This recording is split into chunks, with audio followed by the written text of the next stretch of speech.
session. All speakers will be given 2 minutes at the podium. We respectfully ask that each speaker offer council the same respect they would expect to receive in return. In doing so, please refrain from the use of profanity and other harmful language. Council members have contact information for all of tonight's speakers. They may follow up on any concerns that pique their interest. Deputy City Clerk Bridget Birch White will call each speaker to the podium. We ask that you respect the time of the person behind you and yield the podium at the end of your allotted 2 minutes. In addition, I just want to acknowledge one of my colleagues may be stepping away a little early. Vice President Harris, Vice President Harris's mother is in the hospital, so she may have to step away before visiting hours. So please excuse her as she leaves. And with that, Deputy City Clerk Birch White, floor is yours. Our first speaker is Frank Brunson from the Northwest District, to be followed by Beth Jorgensen and then Paul Watkins. Frank Brunson here. Beth. Yeah. Beth Jorgensen. Yeah.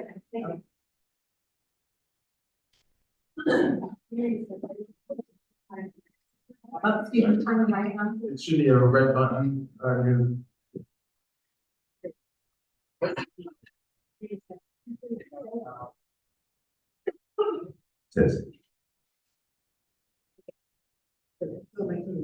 My name is Beth Jorgensen. I'm a city resident. Microphone. Like this? Yes. Oh, okay. Yeah, sorry. So, I'm a city resident and one of the 160 weekly volunteers at Rochester Animal Services who put in an average of 45 to 50 hours each day at the shelter, all told. An additional 200 people volunteer for special projects over the course of the year. I walk dogs twice a week, and I have fostered 44 cats for the shelter to date. I know the shelter and its staff well.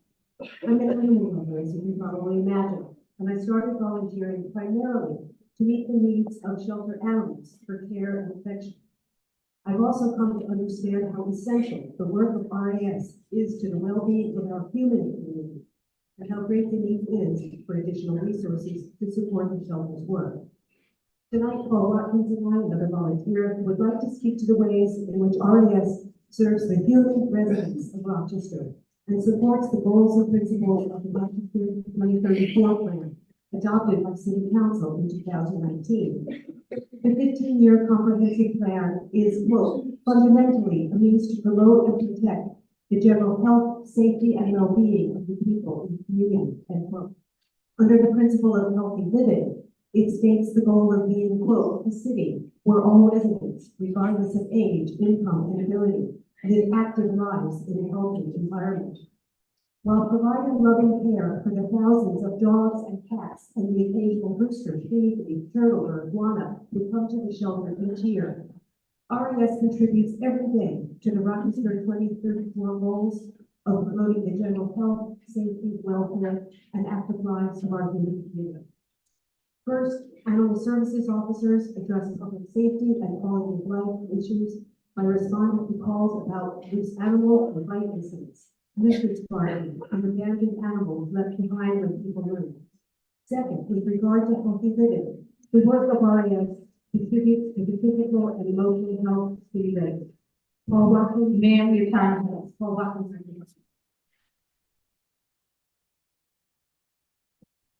Paul Watkins is from the East District, and followed by Ray Bradley. My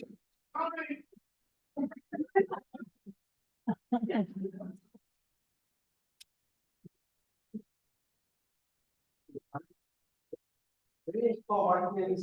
I'm a volunteer at RAS.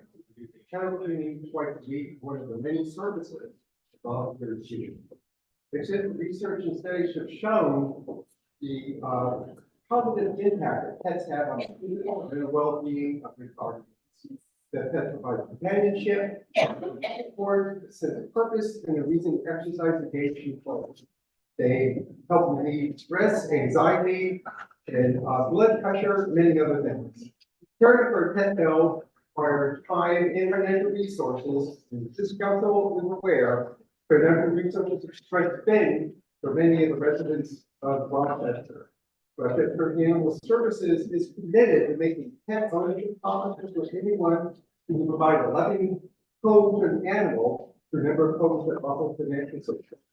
We can describe these programs in more detail, we have to be councils, but we do include a community, but pet food sharing, we provide food 2 days a week to pet owners. There's free vaccine clinics for dogs. There's a Pets for Life program that provides spay neuter surgeries, vaccination supplies, and veterinary care at no cost for qualifying residents. RAS also provides end-of-life services for pets with medical and age issues, assuring the family that their animal companion will be treated with loving care in its final days. In conclusion, along with all the hundreds of volunteers who have given 17,533 hours of time in 2023, we believe in the importance of RAS in this mission of serving Rochester's animals and people, and the Board of City Council's continuing support. Thank you for your time. Ray Bradley. Ray Bradley is from the South District and will be followed by Linda Smith.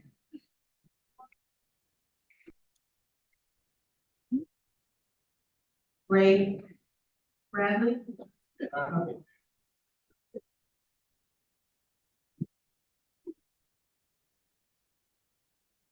Good evening.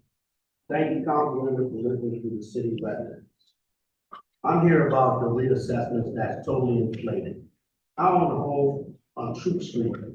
I'm estimated at $337,000 in 7 years. That's ridiculous. I could have bought a house at the Nice's Lake before the pandemic at that price. I don't know what you people think.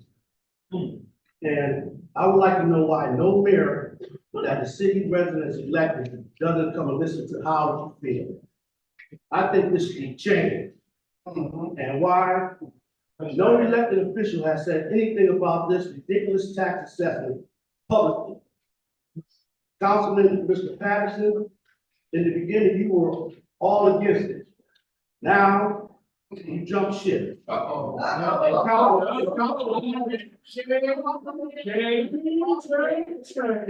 Councilwoman Harris, you haven't voted for the false assessment also. And you too, Mr. McDowell. The mayor is elected as well as the council. You're not doing what's right by the city residents. Election time is coming up again, and we won't be voting for none of you that didn't push for a pause. People of Rochester, do your homework on these candidates before you cast the next ballot.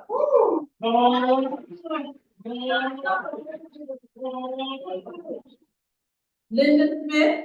Right here. From the Northwest District, to be followed by Tiara Grayson. Good afternoon, good evening. I'm paraphrasing President Lincoln's Gettysburg Address, which signifies that democracy is a rule of the people, for the people, and by the people, implying that democracy is a form of government in which the citizens of the country, state, county, city elect leaders to administrate their elected positions, and that elected work is for the welfare of the people. City council members, as elected officials, are requested to place a pause on the reassessment action for at least 2 years until we, the people, your constituents and voting bloc, can have an opportunity to have our collective voices heard. Again, I restate President Lincoln's exact words, that this nation, under God, shall have a new birth of freedom, and that government of the people, by the people, for the people, shall not perish from the earth. Thank you to the council persons aligning with us. We are hopeful that our voices tonight and in the future will convince your colleagues to do likewise. Please sign the pause decision.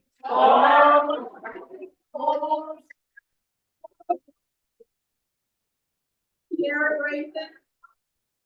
Tiara Grayson here? Kate Kennedy. Kate Kennedy from the Northwest District, followed by LaShawn Wright.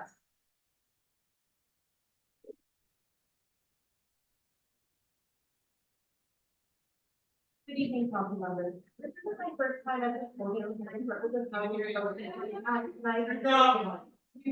Yes, speak directly into the mic.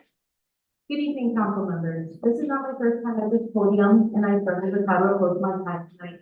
Knowing how many important issues are being presented by concerned citizens this evening, and having spoken recently with my district representative about the business improvement district before city council. 2 minutes isn't enough time to elaborate on all aspects of the bid that have been proven effective and equitable, both in practice in other cities and in the by statements from bid documents. To begin with, I'm troubled by the lack of objective goals for the bid proposal, its large footprint across multiple neighborhoods in our city, and its use of meaningless corporate buzzwords of revitalization and finance. Rochester is a city that's already full of life. In downtown proper and all the other neighborhoods, you have been with small business owners in your constituencies. Developers behind the project have repeatedly said that they will be good for small business. But at least 30 of these businesses have signed a letter opposing the bid, which was read into the official record earlier this year. This doesn't include the number of citizens who have spoken out individually or the business owners and nonprofits that fear retaliation or loss of support. Reinvestment in our community should not and does not need to come at the cost of our most marginalized residents, our small business community, and the city's taxpayers and citizens. Rather than providing tax breaks to large developers, local or otherwise, and increasing costs for living downtown or operating a business here, the city council can choose to direct our tax dollars to more effectively supporting local existing small businesses, improving our family infrastructure, and reinvesting in communities around downtown that have historically been targets for redlining and construction. The bid, if approved, will exacerbate issues already plaguing our city. Thank you. Thank you. LaShawn Wright. LaShawn Wright.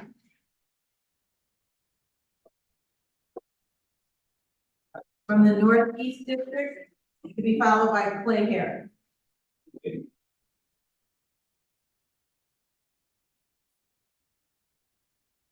Good evening, everyone. I was started by saying, Rochester is one of the poorest cities in the United States. Pull the mic up. Microphone. Kids that live in the Pull top. the microphone on back so we can. Can we stop? Start the time over, please. Yeah.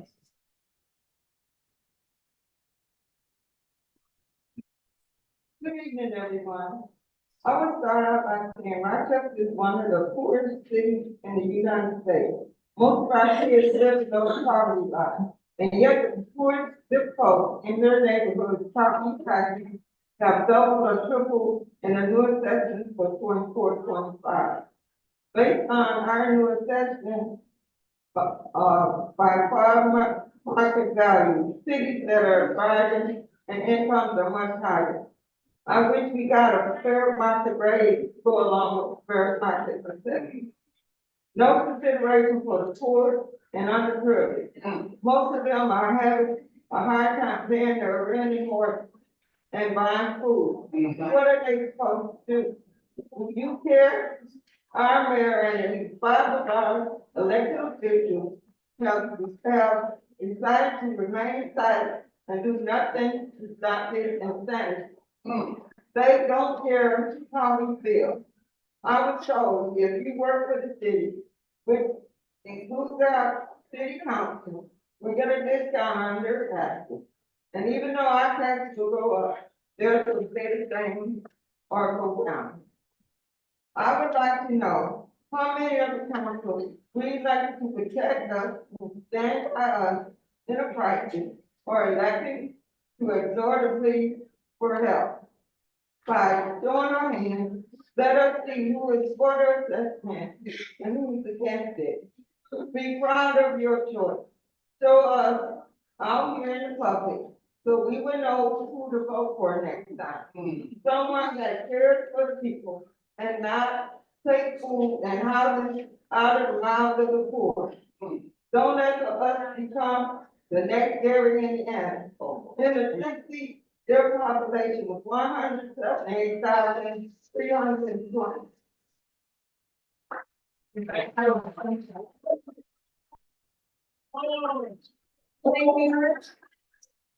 Clay Harris here. Clay Harris from the South District and will be followed by Amy Hampton. Good evening. Here you go, Michael. That's what I thought. He's running. Anyways, I am a supporter of Israel, and I have been since I was born. I will continue to be. But there's been so much death and destruction and suffering that I am calling for a ceasefire.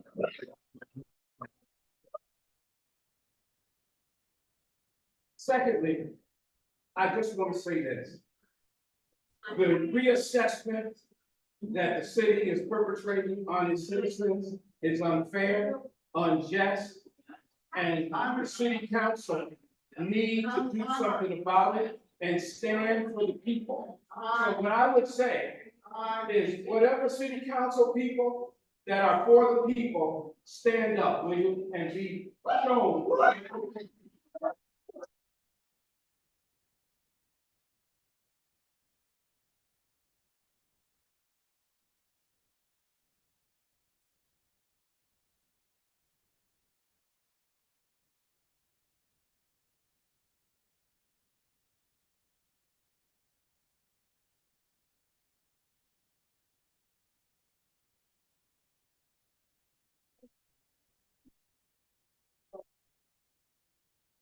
Listen.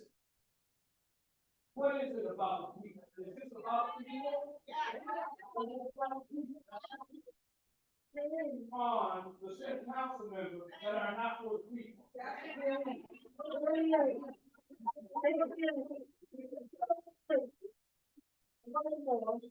Furthermore, it's about power for the people. Can you say power for the people?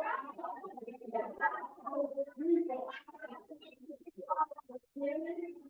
The vacancy study, the reassessment, and stop killing on both sides, and we must have a ceasefire.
All right, ladies and gentlemen, we understand the amount of passion in the room tonight, but I want to make sure that we are able to hear all speakers, please. So, same thing. Yes, I'm here to co-sign with the assessment to have it paused.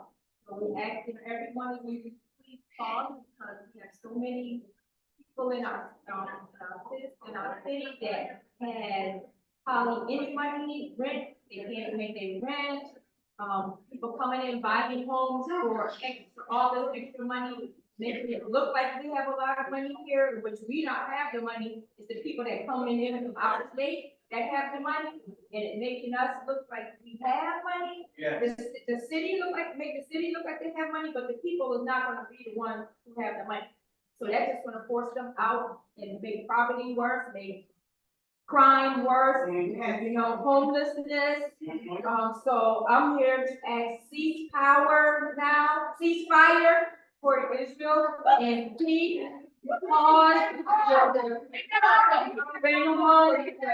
pause and just, power to the people. We need to stand up for the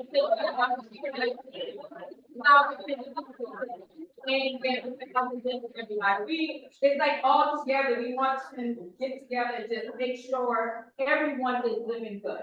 Not just the people with money. I mean, people are buying homes, and now because they're coming into Rochester buying these homes, 60, 70, 80, $100,000 plus over with tax. So now it's making us, without a little bit of money, look like, oh, we need to have more money, but where are we gonna get it from? That's right. So could y'all please pause it? That's all we ask. Pause, please pause.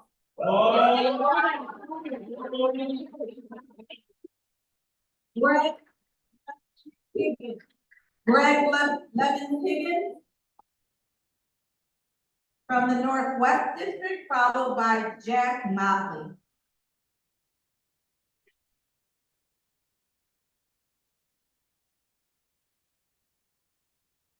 Heard the numbers, you've seen the pictures and videos. What more needs to be said? Passing a ceasefire resolution isn't even a bold stance, it's just the correct one. Let's join South Tucson, Arizona, California, Cata, Brentwood, Cotati, Cudahy, Davis, Folsom, Fort Bragg, Hollister, Laguna Beach, Lemon Grove, Long Beach, Madura, Montebello, Oakland, Ojai, Pomona, Richmond, San Francisco, Santa Ana, New York Tribe, Glenwood Springs, Colorado, Bridgeport, Windsor, Connecticut, Wilmington, Delaware, St. Petersburg, Florida, Atlanta, Georgia, Bolingbrook, Chicago, and DuPage Township, Illinois, Coralville, Iowa, Iowa City, Lawrence, Kansas, Belfast, and Portland, Maine. In Massachusetts, Amherst, Cambridge, Medford, Northampton, Somerville. In Michigan, Ann Arbor, Canton, Dearborn Heights, Detroit, Ferndale, Hamtramck, Kalamazoo, Lansing, Warren, Washington County, Wayne County, and Plinsky. In Minnesota, Columbia Heights, Hastings, Minneapolis, where they overrode the mayor's veto, Moorhead, Red Lake Band of Chippewa Indians, St. Paul, St. Louis, Missouri, Durham, New Hampshire, Hilden, Patterson, Prospect Park, and Union City, New Jersey,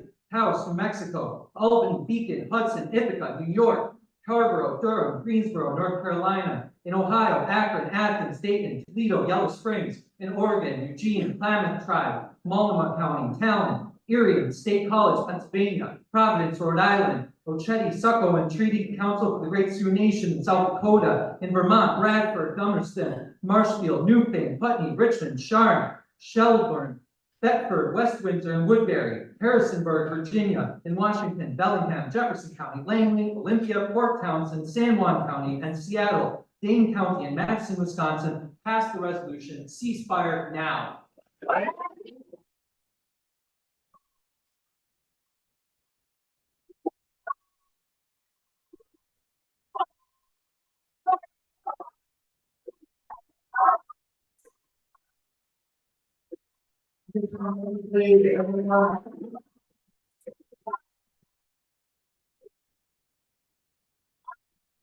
So, Okay, Jack Motley will be followed by Sarah Tiger. Good evening. I'm Jack Motley, a resident of Rochester for over 35 years. I'm speaking in favor of MR 1024, which expresses the will of the people of Rochester through its elected officials for an end to military aid to the state of Israel. The entire disproportionate response by the Israeli state against the people who were already living under siege in Gaza is indefensible. It violates our provisions of international law, and contrary to our own laws and principles, the U.S. federal government is underwriting it to the tune of billions of our tax dollars. It is our patriotic duty to express our displeasure with these decisions being made within our federal government's highest offices, and at least try to stop the death toll from rising even more. If those officials choose to ignore us, then they can be held accountable, though that can only occur later at the ballot. I call upon you, our closest and most directly accountable elected officials, to express the will of the people of Rochester to those higher up the chain who do not listen to individuals. This resolution costs the city nothing. It does not commit a dollar of our money. It indeed asks to reserve our federal tax payments for peaceful uses rather than violent ones. It only calls upon our government to act morally rather than vindictively, to act for all of humanity rather than a spiteful few. I call for the adoption of MR 1024. Thank you.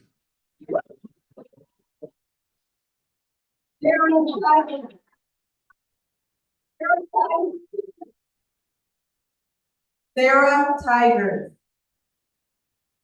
Christopher Compton. Christopher Compton is from the East District, and he'll be followed by Justin Riley. So before we proceed, we have a lot of chatter in the hallway, it feels that's echoing in chambers, so if folks who can hear us in the hallway, if you could turn it down just a little bit so we can hear in chambers, we appreciate it, thank you so much. Chief of Staff, there's difficulty hearing in the hallway, you can look into the speaker situation. Thank you. Should I proceed? Hi, my name is Chris Compton. I'm here to speak in favor of a ceasefire resolution. You probably heard the saying that goes, the only thing necessary for the triumph of evil is for good people to do nothing. And I think that's kind of true. But I also think this is true. In order for evil to triumph, a lot of people have to do a lot of work. Making war is hard to do. It takes massive amounts of organization, funding, and political support, or it doesn't happen. I'm not here today to ask, can I please have my time? I'm not here today to ask any of you to intervene in Gaza, to resolve the question of Palestinian statehood, or to fix the political problems of Israel. Well, you all been interrupting me, so give me a little more time. Give me a moment. Oh, what? Sir, give me a moment, please. Ladies and gentlemen, we would like every speaker to have the opportunity on every side of an argument to be given the opportunity to please speak. So if we could, we did start a little bit. We'll let at the 1:30 mark, you can continue, please, sir. Thank you, that's fair. So once again, I'm not here to ask any of you to intervene in Gaza, to resolve the question of Palestinian statehood, or to fix the political problems of Israel. I'm just asking you to throw up your hands and declare with me, I'm not going to help Israel continue this killing. At this point, we all have to admit what's happening in Gaza. For months, we've seen the unrelenting bombing of civilian areas, including schools, hospitals, refugee camps, the trapping of families with promises of food and safety, and then opening fire on them, the systematic assassination of journalists and their families, the widespread torture of captives, including workers for the United Nations. I don't think there's room for reasonable people to disagree on this. The government of Israel is trying to clear Gaza of human life. I don't do much.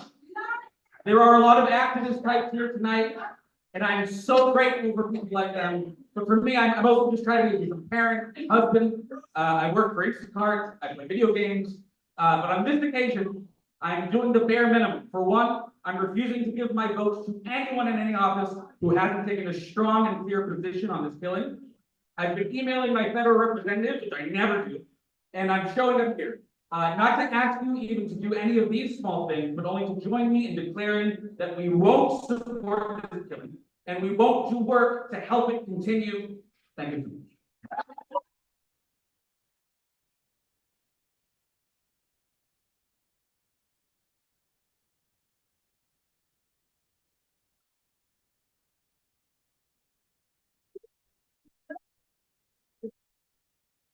Justin Riley. Kelly Cheeto.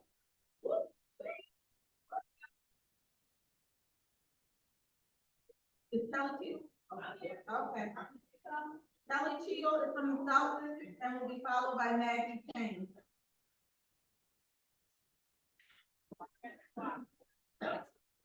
Is this working? Yeah. I mean, I suppose it is. It amplifies my voice while I'm up here, and it makes it louder. So I know theoretically you can hear me, but it's hard to tell sometimes if you're listening, because if for some reason, some formality restricts you from responding in the moment, so we can't always tell. And with all due respect, too often the majority of you have not acted or voted in alignment with what the people are saying from this microphone over and over. We need you to pay attention to the people of Rochester, not the gentrifiers that are driving the mayor's agenda, but the people who live around. We have a right to survive and thrive in our homes and to not be displaced, and so do the people of Palestine. Our freedom is bound together.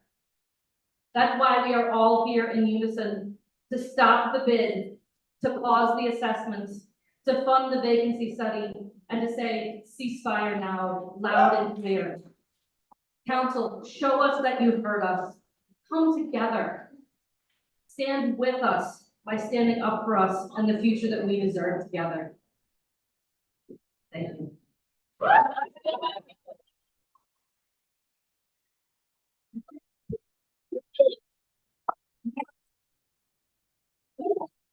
Will be followed by Mike Moore.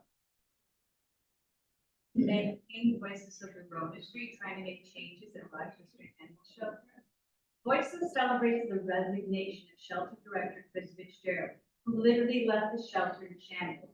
The May 2023 study evaluation shows that there's rusted fire extinguishers, non-working carbon monoxide detectors, substandard surveillance equipment, nowhere for the clinic to have a sanitized area for surgery, power strips being used in the clinic, not enough kennels. With the passing of the Companion Animal Care Standards Act, which goes into effect in 2025, you don't have time to do another study. The city has been talking about a new shelter since at least 2011, when I volunteered there. Now, with new regs in place under its line fund, voices the community, particularly our vulnerable animal population, want you to figure it out soon. The time is now to make our most neglected shelter a place to be proud of. Thank you.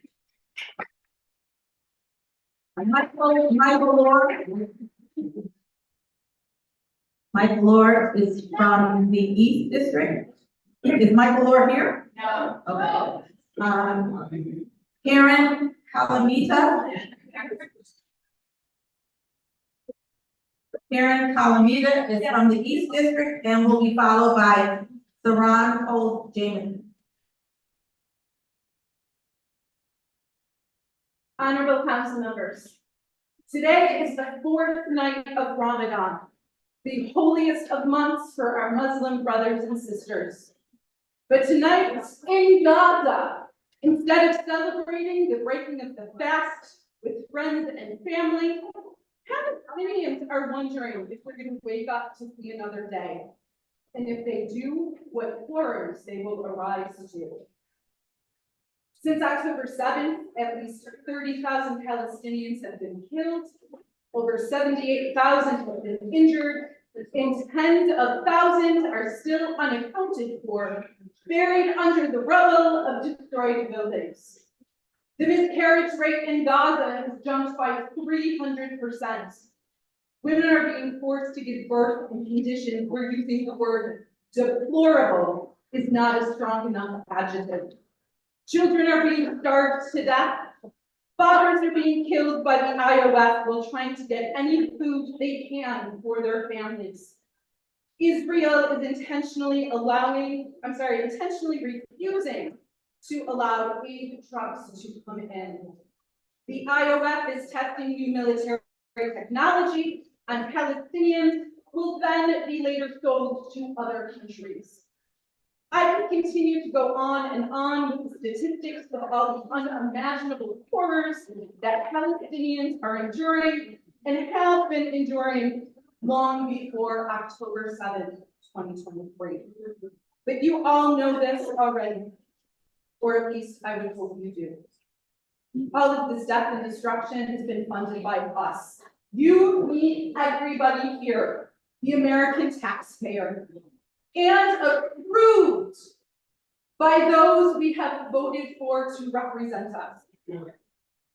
Between 1951, ceasefire now, free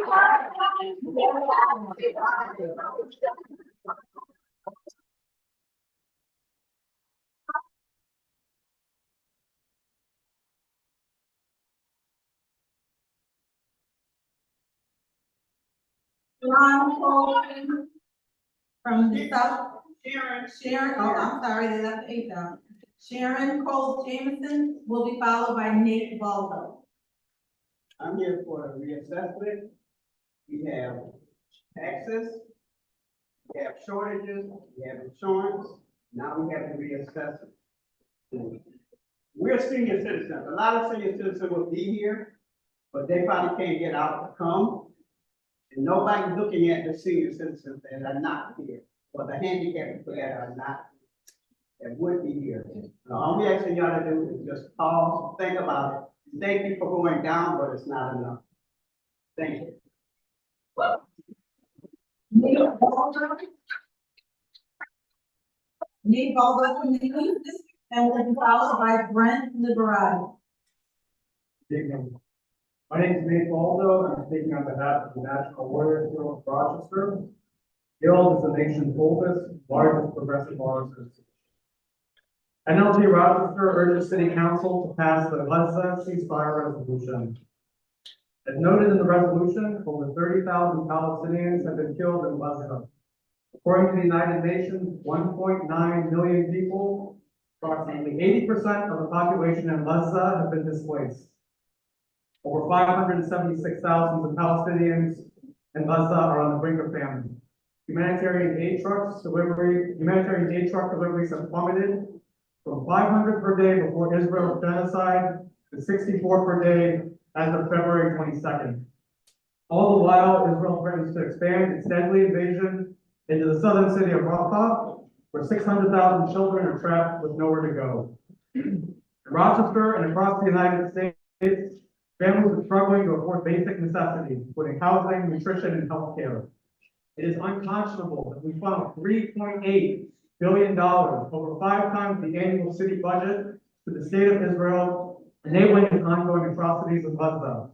The U.S. Campaign for Palestinian Human Rights notes that this $3.8 billion could instead fund public housing for an additional 451,000 households, or provide free or low-cost health care to an additional 1.3 million children, or ensure solar-powered electricity for over 10 million households. We recognize the intersections articulated by so many frontline anti-racist activists between the struggle against colonialism and state-sanctioned violence towards Black and brown communities here in the United States, and the movements for Palestinian liberation.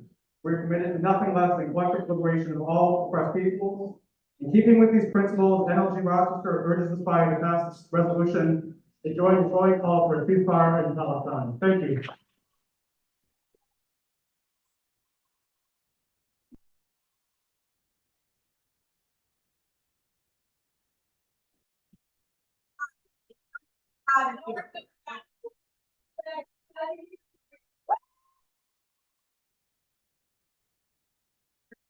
Please remember when you're up here to speak directly into the microphone.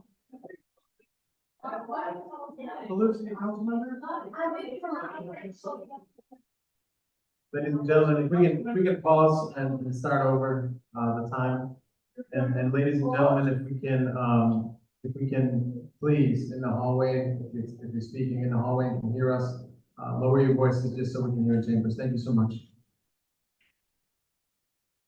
Hello, City Council members. I'd like to start by thanking Councilmember Martin for putting forward the ceasefire resolution. All of you support this. It would be great to see this passed unanimously next Tuesday. The city of Rochester passing a ceasefire resolution may not be the last straw that stops the Israeli assault on Palestinians, but it is crucial that Rochester joins the chorus of voices telling Governor Hochul and President Biden that their vote out of their voters and that Rochester does not stand for genocide. Other people have made the case better than I can over the past 2 months, and today, and I don't think I can add anything more than that the people of the city who elected you are demanding this resolution be passed. In addition to the ceasefire resolution, I'm calling on you to stop the Business Improvement District, put pressure on county legislature to pass the feasibility study for buying out RG&E, passing a vacancy study, and just as I'm asking you to join the city of Chicago in passing a ceasefire resolution, I'm asking you to join the city of Chicago in ending our contract with Sound of Thinking, formerly known as Shots Fired. A recent Wired article revealed that these surveillance devices are exclusively in Rochester's Black and Latino neighborhoods, with not a single one in the wider southeast district of our city. 2021 study showed that upwards of 89% of ShotSpotter alerts don't lead to evidence of gun-related crime, but they do lead to increased police presence and interaction with the ShotSpotter devices. Summarize, end the contract with ShotSpotter, Preston County alleged to pass a feasibility study, start a new vacancy study, stop the bid, ceasefire now, and free house.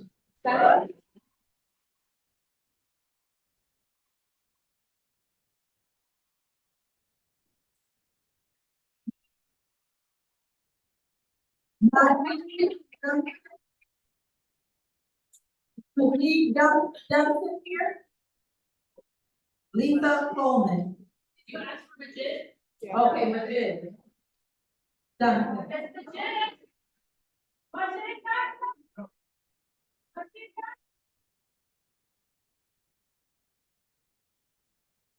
Hold on one second. Is he here? Okay, we're gonna let you go, and if he's here, we'll go. So Lisa. Okay. Hello, my name is Lisa Coleman, and I'm a tenant in the Southwest with the Citywide Tenant Union in Rochester. I'm here again this month because everyone deserves safe, stable, and affordable housing from Rochester to Palestine. Pass the memorializing resolution for a ceasefire today. Say no to the bid and pause the reassessment. Thank you all for moving the process to get rent stabilization in Rochester started forward. We know that we have the votes to pass the vacancy study at the first step. I hope to see the introduction of legislation on referral day, March 26th, that is passed at the April 24th council meeting to authorize the funds to conduct a vacancy study in a timely manner. We sat with many of you and have talked about the benefits that this would bring to our community. And I know some folks still have some questions about the number of people that this would impact. This policy will affect 25,000 to 30,000 tenants in the city of Rochester. That's more than the number of Section 8 vouchers we have, larger than all of the low-income housing tax credit developments, and larger than the number of public housing units in the city. This would be the city's largest housing program if passed by our city council. The census data tells us there is a 3.9 vacancy rate, and we are confident that the vacancy rate through the study will come back because it has a more rigorous methodology than because of what was passed by the state. We need to conduct the study in a rapid manner because other cities have shown that when landlords know too far in advance that some will pre-hike their rents to avoid the stabilizing effects of this bill. Please start the vacancy study as soon as possible. Say no to the business improvement district, pause the reassessment, and demand peace and justice through the memorializing resolution that over 100 cities have passed, calling for a ceasefire now.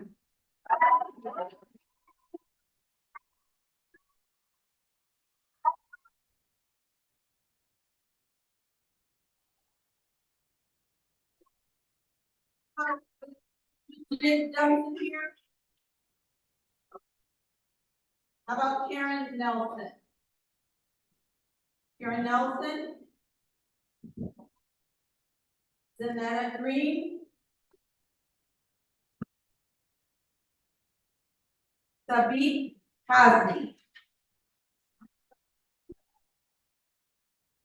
To be followed by Jackie McLean.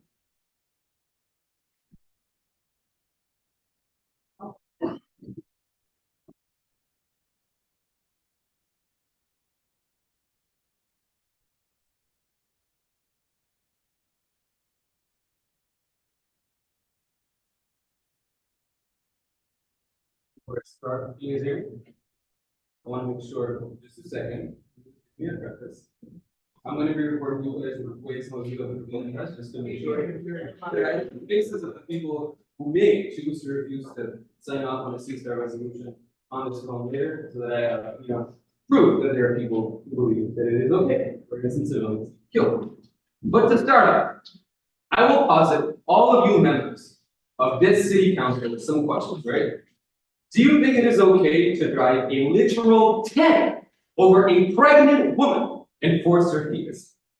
Is it wrong to starve children? Is it wrong to murder children? Is it wrong to force women to use pieces of tent, literally tent, as tags?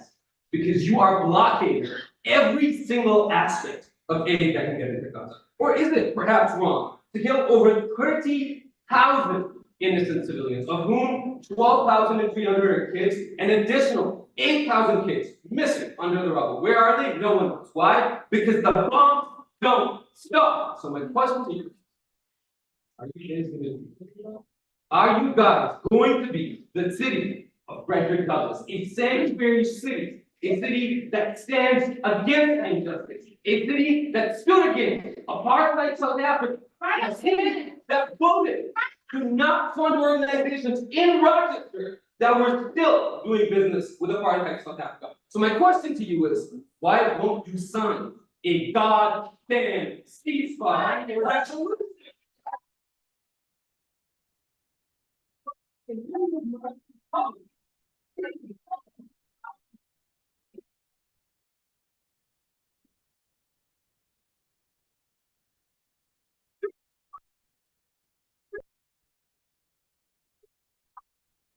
Ladies and gentlemen,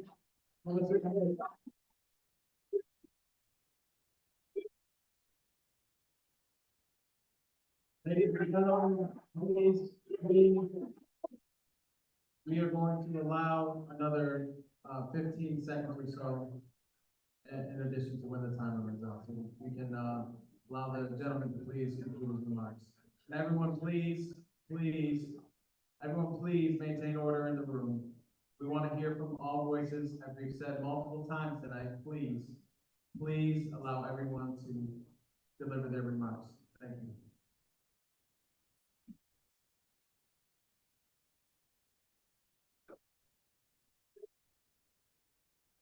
March 14th, it's today, 8 a.m., 31,341 innocent killed, 12,300 kids, an additional 8,000 missing, 430 killed in the West Bank, 4,650 taken from the West Bank, 80% of the houses destroyed, 2% of the entire population dead, more bombing than Nazi Germany had to face at the hands of American allies.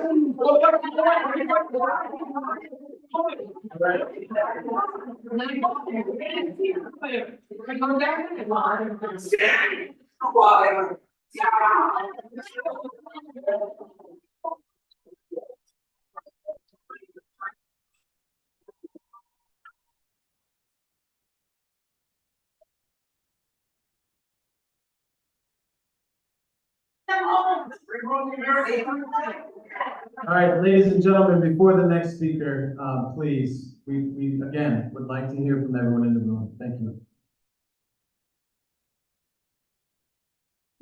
Esteemed members of the city council.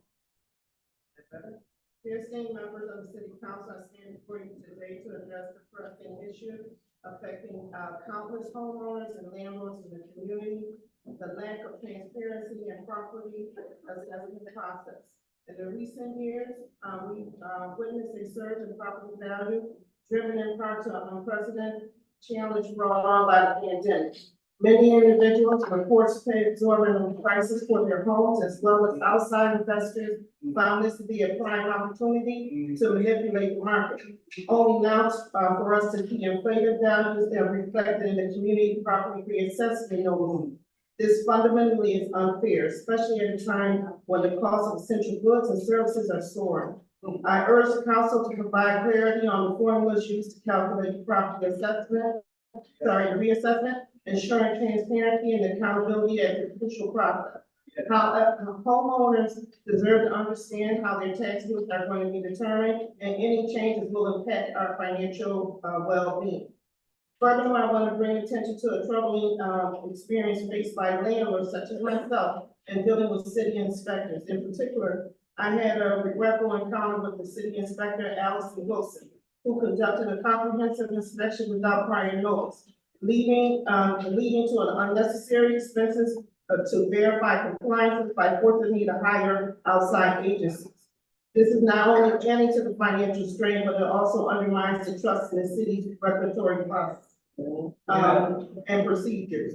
Moreover, during the pandemic, landlords had to shoulder immense financial burdens from tenants protected from eviction, and tenants were provided monetary relief, while property owners were left to bear the brunt of unpaid rent. I personally lost well over $30,000 in the meantime. Thank you for your pause or reassessment.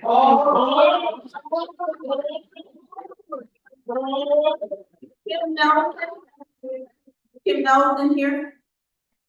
Out of order? Everyone out of order. No. No, her name was wrong on the list, so we corrected it and called her. Okay?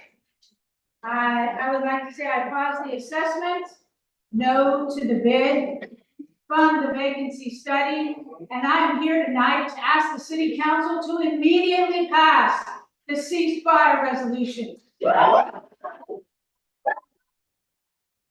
understand there has been some back and forth regarding language, and that some edits have been made to the resolution to be palatable to all council members.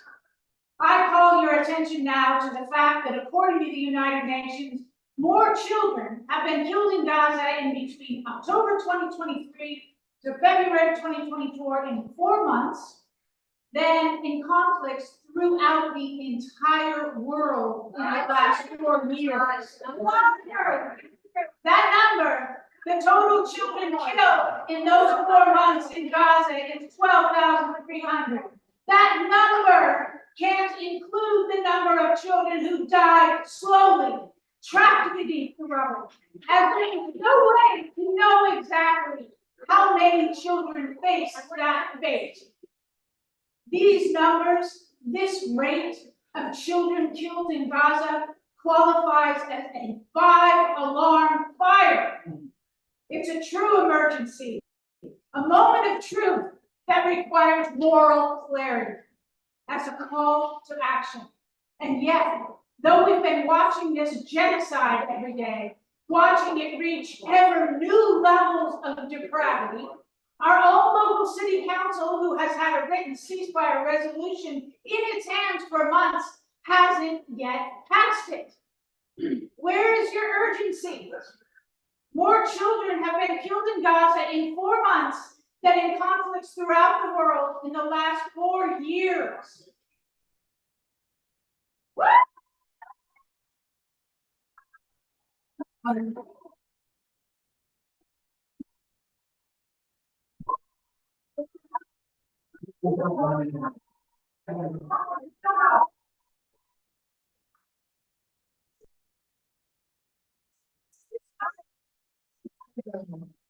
Dylan Dokovic here. Dylan Dokovic.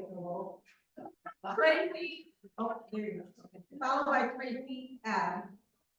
Good evening, member of the city council. My name is Dylan and I'm a resident here in the 14607 area of Rochester. Today marks the 160th day of the heightening of the siege taking place in Gaza and the 27,697th day of the illegal occupation of Palestinian territory. I, along with my fellow community members, are here to demand that the ceasefire resolution be passed. Our city needs to do the right thing by siding with the oppressed victims of apartheid rather than the oppressor, as was done by our city in the past. This would show that our city continues its historically steadfast stance with a world of good-hearted people who simply wish to live in an existence free of oppression, free of apartheid, and overall injustice. May I remind all of you that you work for us, and that our city officials not taking an adverse stance on Israel's war crimes means that you are all complicit in the slaughter of innocent men, women, and children. These are morally depraved Zionist values which do not represent us, to say the least. We, the people, do not consent to our taxpayer dollars being sent overseas to commit genocide. Also, let me extend my support to the folks with the no bid movement as well. I am with you all the way. Thank you for your time.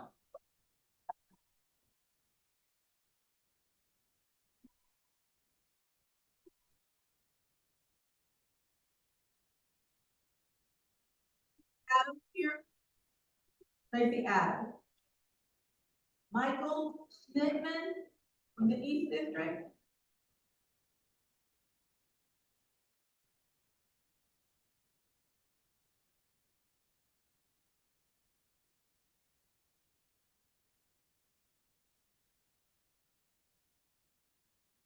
Here to address council member Stanley Martin's proposed resolution regarding the war in Gaza.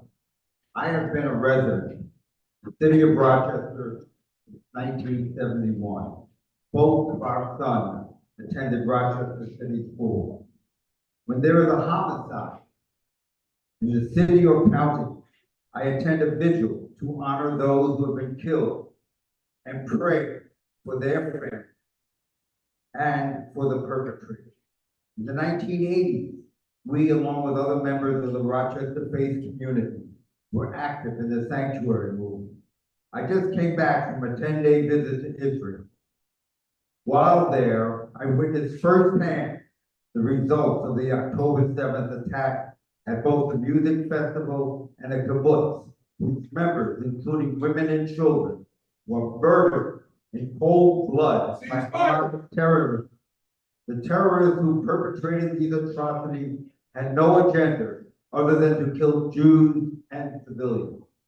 Your resolution claims that Israel has a system of, quote, legalized racial segregation that promotes violence against and suffering of the Palestinian people.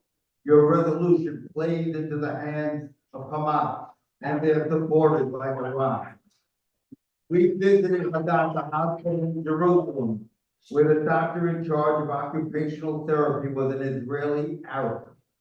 The patients who were treated at the hospital were Christians, Jews, and Muslims, and no one asked what their beliefs were. This resolution is very hurtful to me. It doesn't help move the process forward. It emphasizes the actions of Israel while ignoring the atrocities of Hamas against not only the Israeli civilians, but the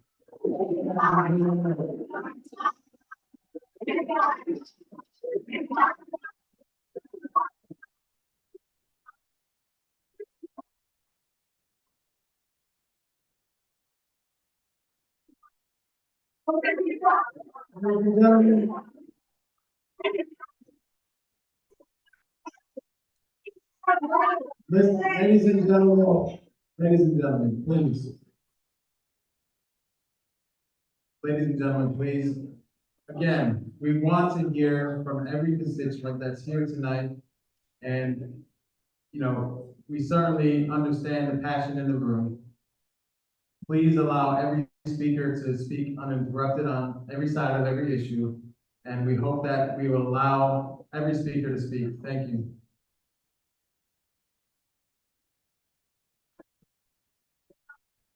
Suzanne Schnittman, East District. My name is Suzanne Schnittman.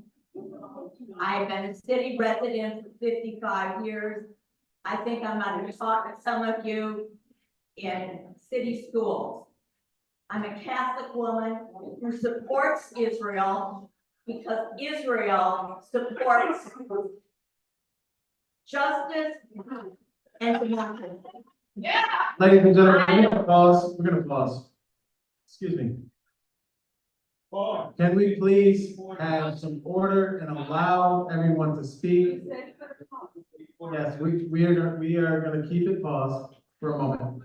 Ladies and gentlemen, please allow everyone to speak. And I understand there's a lot of passion in the room. I've said it many times tonight, but please allow everyone to speak. Thank you. I am going to use my time by asking everyone who opposes an immediate ceasefire to peacefully and quietly stand so your bodies tell this council how we feel.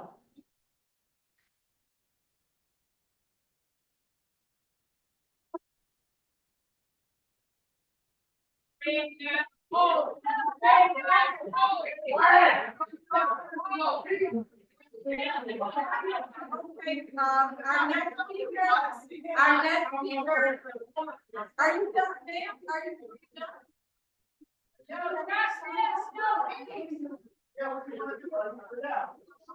Van Smith, is Van Smith here? Van Smith. Everybody said everyone else on respect. That's right. Then you that you're fighting for each other, whatever, Man, we appreciate it. Good evening. All right, we are going to take a brief recess, about 5 minutes, out of the room. Brief recess, and we'll return in a moment.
You want me to send the video that I took? Yep. Yes, yep. Yeah, I'm recording.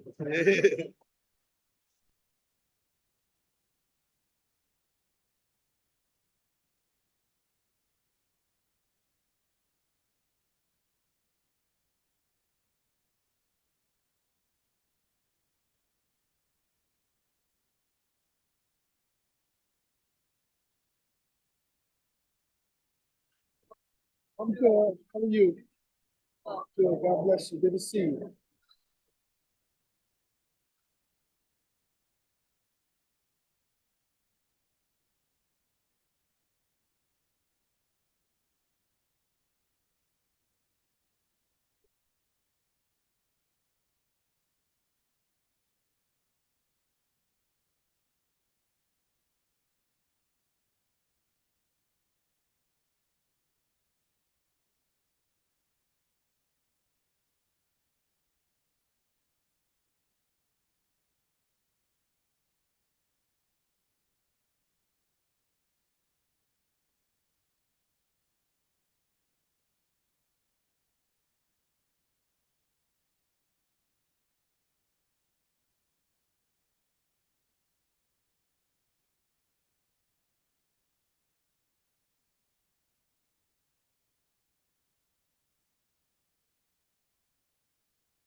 I don't want any former firemen to look in the back and see that there's no way to get out of the.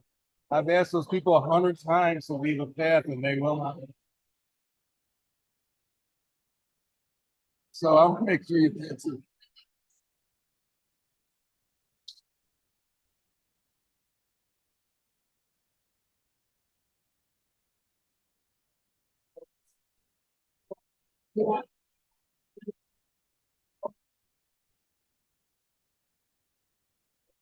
Ladies and gentlemen, please take your seats at this time. Please take your seats so we can resume our meeting.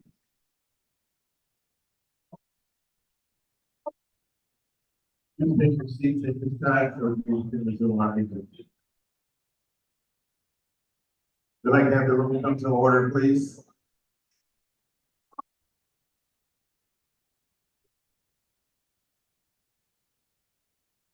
Please take your seats so we can resume our meeting, please. We'd like to have the room come to order, please. If we have the room come to order, please.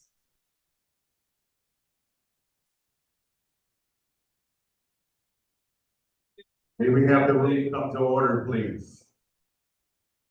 There are some available seats up front. Let us please come to order. Thank you.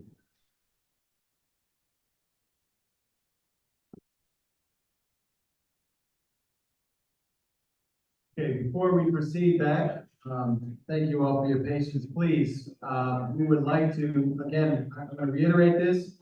I would like everyone to be able to have a chance to speak tonight. I would ask that everyone is respectful on every side of an issue. If you could please refrain from commenting when someone's at the podium, that would be helpful, so that we don't have to pause the time, that we can make sure that every voice in the room is heard. I would appreciate it if you could do that. Thank you. Thank you, Glenn. James Thompson.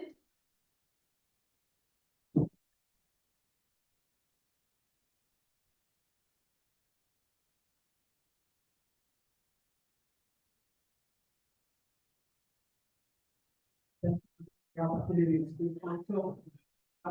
One moment, ladies and gentlemen, please, can we, get quiet in the room for a moment, please? We'll start the time over. Thank you. We appreciate your considering the resolution to simplify the cessation of U.S. in Israel. Far beyond time for this. We should also press for the release of all hostages and political prisoners from both sides. This war takes over $2.4 million of local tax dollars, and no less important is the effect on our morale. With our dollars, we're participating in something that we're deeply ashamed of. This war has caused destruction on earth, full building, culture, on a level rarely seen. There can be no satisfactory end to it. In Gaza, over 70,000 housing units have been destroyed, 60% of all structures. North Gaza, 84%. This is called domicile.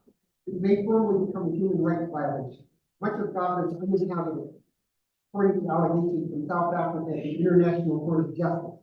Israel announces its attacks day by day and expects the wounded, tired, starving populace, traumatized from leaving home after home, pick up their children and leave again on a hopeless journey to the next barren big state. Now nations are aligning against each other, cycle of revenge is being fed. Netanyahu is very explicit about not planning to permit an independent state of Palestine. Hamas says that Israel has no right to exist. Israel was hideously invaded by Hamas, not by typical citizens of Gaza. Hamas has taken hostages and treated them cruelly, and they need to be returned by Hamas. Yet Israel is responding by ethnic cleansing, intentional killing and removing the people of Gaza, most of whom have no more to do with October 7th massacre than we in the U.S. have to do with Israel's act. Or do we? Who is at the helm of our democracy? However cruel Israel may be acting, we keep giving her billions of dollars. If we still believe that the people's voice means something, we should at the very least join other cities who have supported the ceasefire resolution.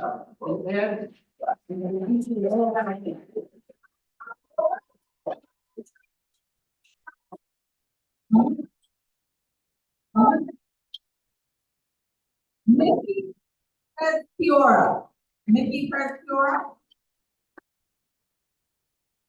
Ron Jones,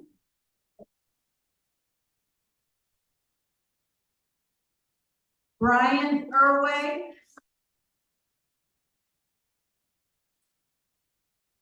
Brian Irway from the South District, and will be followed by Jim T. Spencer.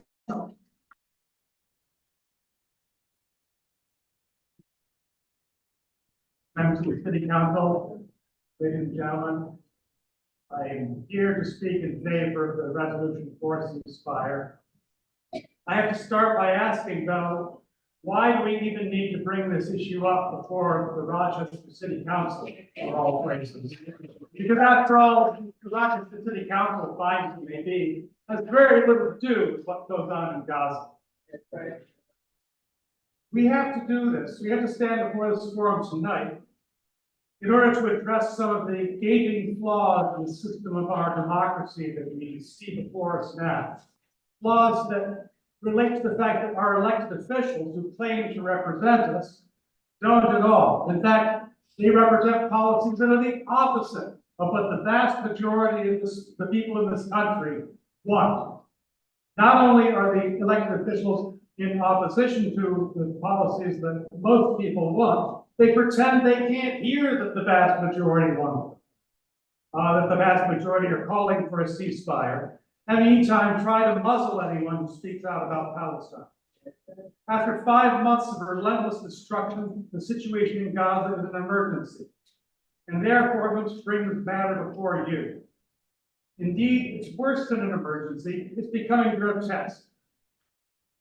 The position of humanitarian bankruptcy that the Biden administration finds itself in means they have to promote ridiculous gestures like dropping food from the sky and floating piers that might appear someday in the future.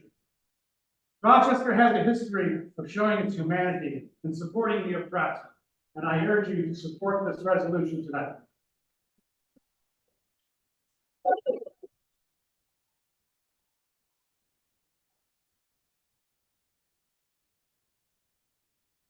Jim T. Spencer will be followed by Emma Lovett. Hello, I'm Jim T. Spencer, East District. I urge you to pass the ceasefire resolution now. You're all clever council people, and I don't need to remind you what's happening in Palestine. I'd just like to bring to you 2 reasons why this is a matter for the local city council. Number 1, don't we need to act where we have the authority and responsibility to do so? I draw your attention to the people of my native state, Michigan, who organized a protest vote. More than 100,000 of people voted uncommitted in the presidential election, enough to fill the University of Michigan Stadium. Number 2 of 2, if the senior senator from New York, Chuck Schumer, is ready to speak out against the leader of Israel, isn't it time we act here? Thank you.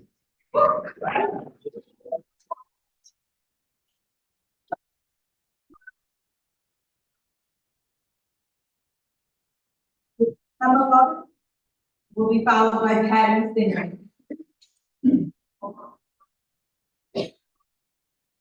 Hello. Assalamu alaikum.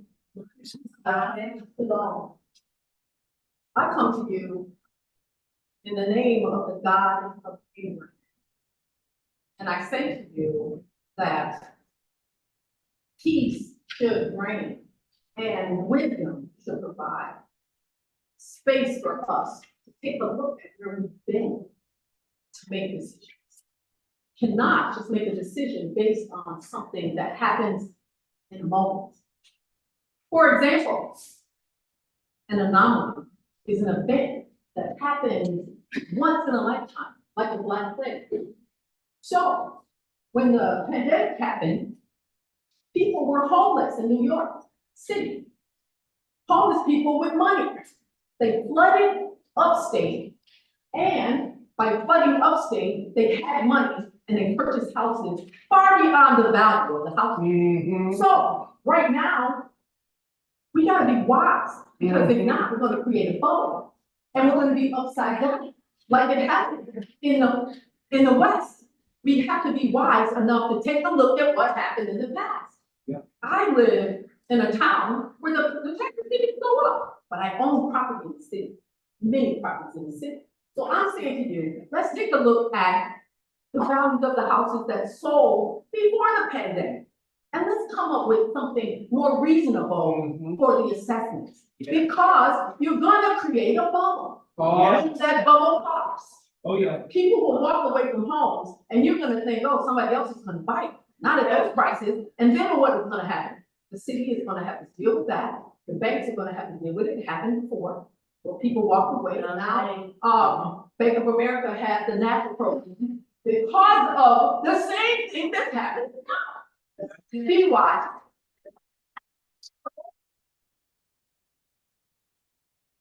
Adam Weaver.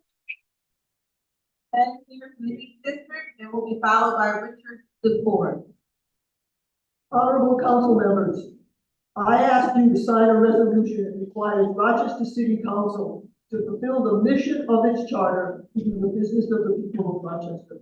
That business is not to venture into geopolitics, which it knows little in order to accommodate lies, distortions, falsehoods, and subtle licenses. Whereas the city council is responsible for enacting the city's budget that approves all spending, and residents fear the ramifications of increases in their property tax assessment that in some cases have exceeded 100%. Whereas the city council regulates land use, including the creation and amendment of zoning laws, and the city has corridors of vacant buildings, commercial districts in disrepair, and residents in need of safe, affordable housing. Whereas the city council is responsible for street repairs, public improvements, garbage bins in many neighborhoods, such as mine, are overflowing, and houses and storefronts are boarded up and litter abounds. Whereas the city council issues municipal bonds, and the city's rating is AA minus. The city has a declining population, and wealth levels are below the state and national averages. 1/3 of city residents live below the poverty rate, and the city school district fails its students. Whereas the city council ultimately is responsible for delivering basic services to the public. Now, therefore, be it resolved that city council devote its energy to improve education for city children, create opportunities to promote economic development that will attract and keep residents and enact policies to support neighborhoods in their attempt at rejuvenation. I express my sincere hope the city council can focus on the work its members were elected to do to find solutions to our decades of intractable problems and promote the highest quality of life for all Rochester residents.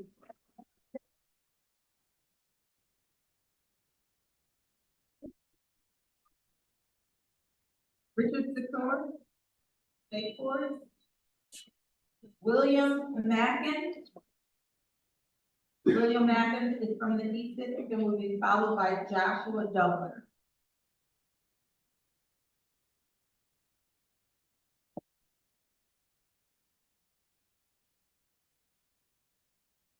Good evening, everyone. I'm here to talk about the assessments. The woman who spoke a couple of speakers ago, she used the word anomaly.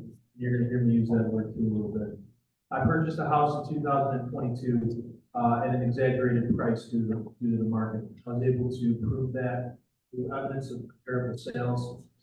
This sale was drastically higher than comparable properties. My assessment ultimately went up by $200,000. My assessment was not based on an evaluation of market value, it was based on sale, which is the price that I paid for it. And that was made in a market that we've never seen before. Wow. I made my case and I followed every step to rectify this problem. I followed all the instructions and the letters that you guys have sent, including bringing evidence of this matter. And I was told that I would get a new letter with the new assessed value, and I got that letter. It didn't change at all. Assessing a property based on one sale is a lazy approach. This process has been rushed. I have a family member who's going through the same thing. He can't get anywhere because the assessment office records have him having been deceased since 1992. He's alive and well. Rents are going to go up because of this. People are not going to be able to afford this. And this needs to be paused until a sensible solution is reached. And, I think. we can do better.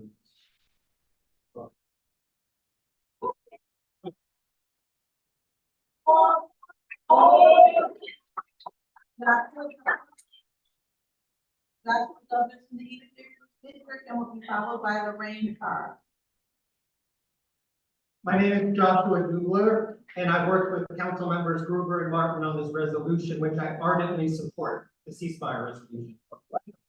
Councilmember Martin's resolution is the product of extensive deliberation. Indeed, it was in the spirit of compromise that we avoided using two crucial words which make clear the stakes and urgency of this moment. These words are apartheid and genocide. October 7th didn't happen in a vacuum. As affirmed by Human Rights Watch, B'Tselem, and the UN Special Reporter, Israel's ongoing militarized control over the West Bank and Gaza makes it an apartheid state. Without the justice of ending the occupation, there can be no real peace. Apartheid answers the question, why this? Genocide answers the question, why now? In January, the International Court of Justice ruled overwhelmingly that Israel's incursion into Gaza plausibly constitutes genocide. As a signatory to the Genocide Convention, the U.S. is therefore mandated to ensure that it is not complicit with genocidal acts. That is why we must act. Palestinians are being slaughtered and our tax dollars are funding it. With Washington asleep at the wheel, it falls to us to make the slaughter stop. A ceasefire resolution is the most effective vehicle for executing our civic, legal, and moral obligation. As a Jewish Rochesterian, I feel additionally called to stand in emphatic support of this resolution.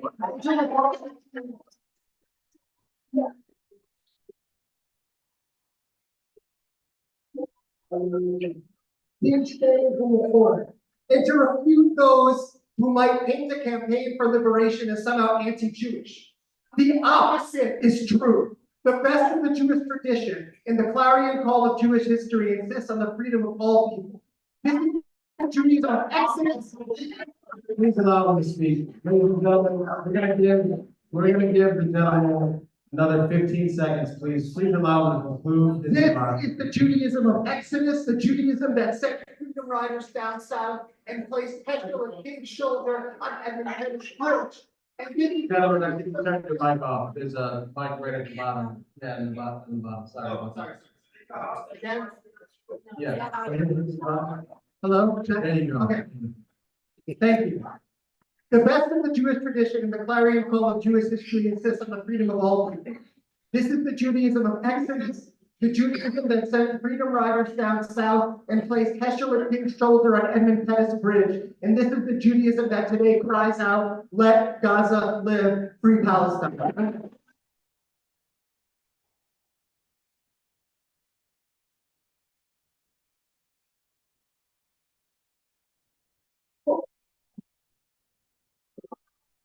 Good morning, ladies and gentlemen.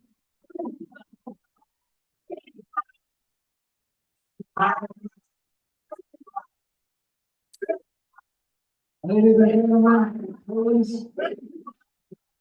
Ladies and gentlemen.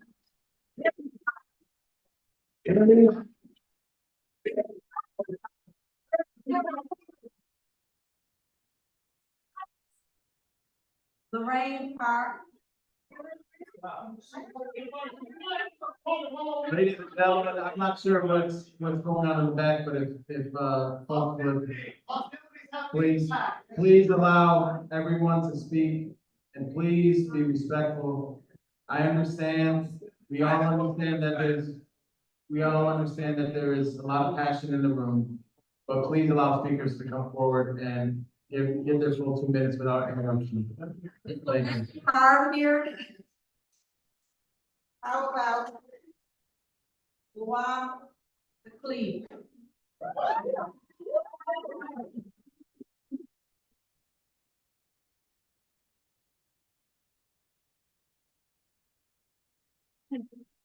Hello, my name is Luan Cleve, and I was born and raised in Rochester.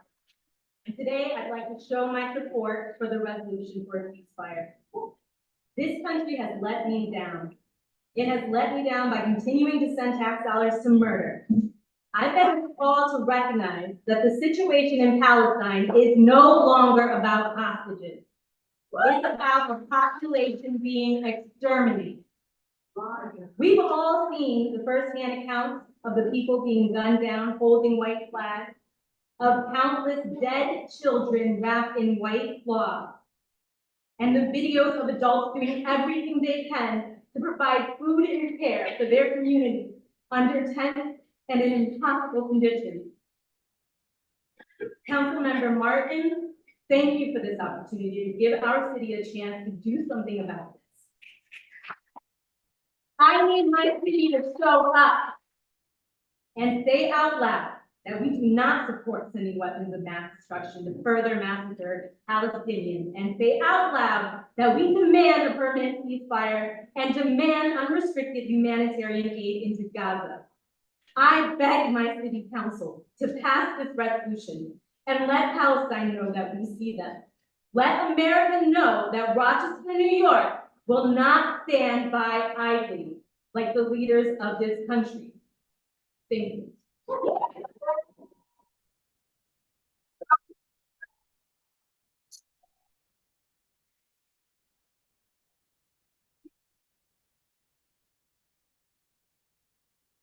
Followed by Mary Bell.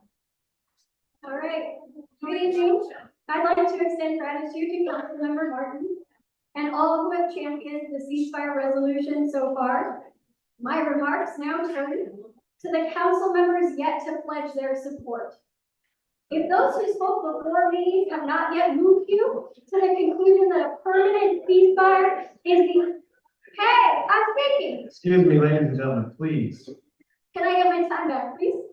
Yes. If those who spoke before me have not yet moved you to the conclusion that a permanent ceasefire is the only option, if stories of wounded children crying for their murdered parents, of famine and torture, of amputations without anesthesia, and entire families being wiped out, if that is not enough, nothing is enough.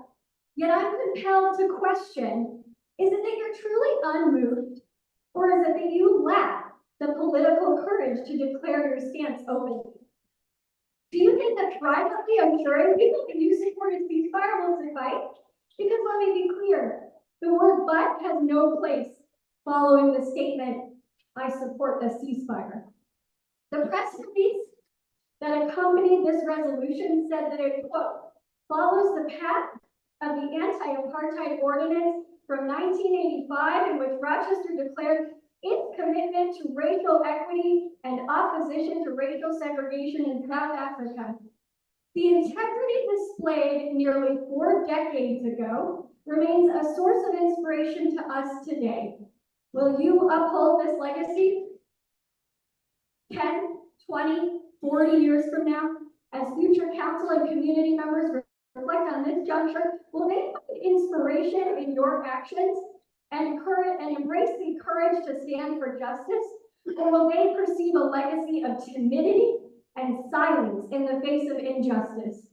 So I'll leave you with the questions you have to answer on Tuesday. Who do you want to be? Are you courageous or are you cowardly? What do you stand for? Is it justice or is it genocide?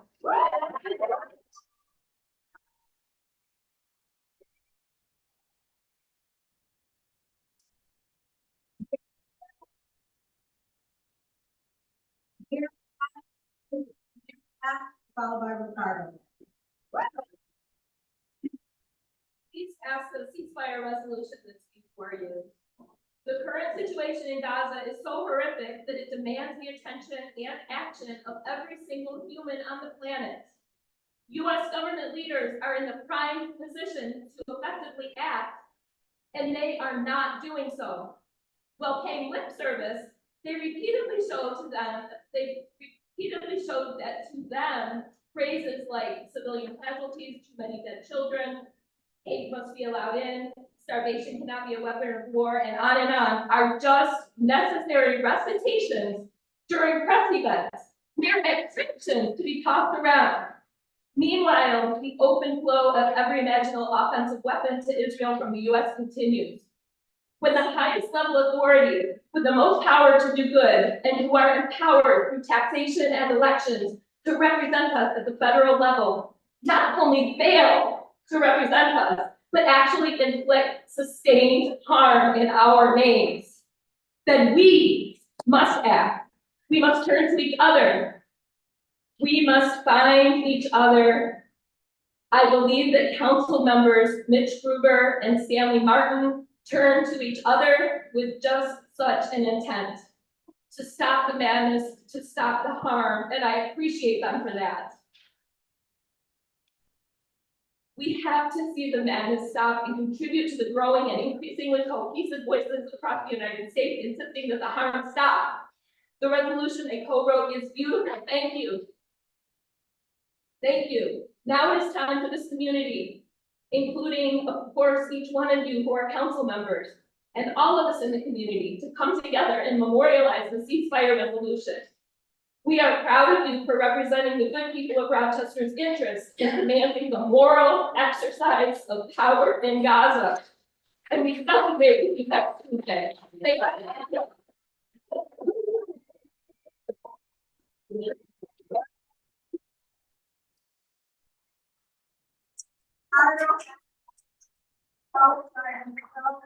Winner. I'm retired Adam. About one thing, there's no conflict of interest between Gaza and common sense. So please start applying some common sense in your analysis of the request for a ceasefire. Racism in the birth of slavery began with one group of folks thinking they were better than another group. Slavery is no longer acceptable language because it's too connected to racism. Now we use language such as occupation, supremacy, anti-Semitism to make the situation like Gaza more acceptable. I reject that.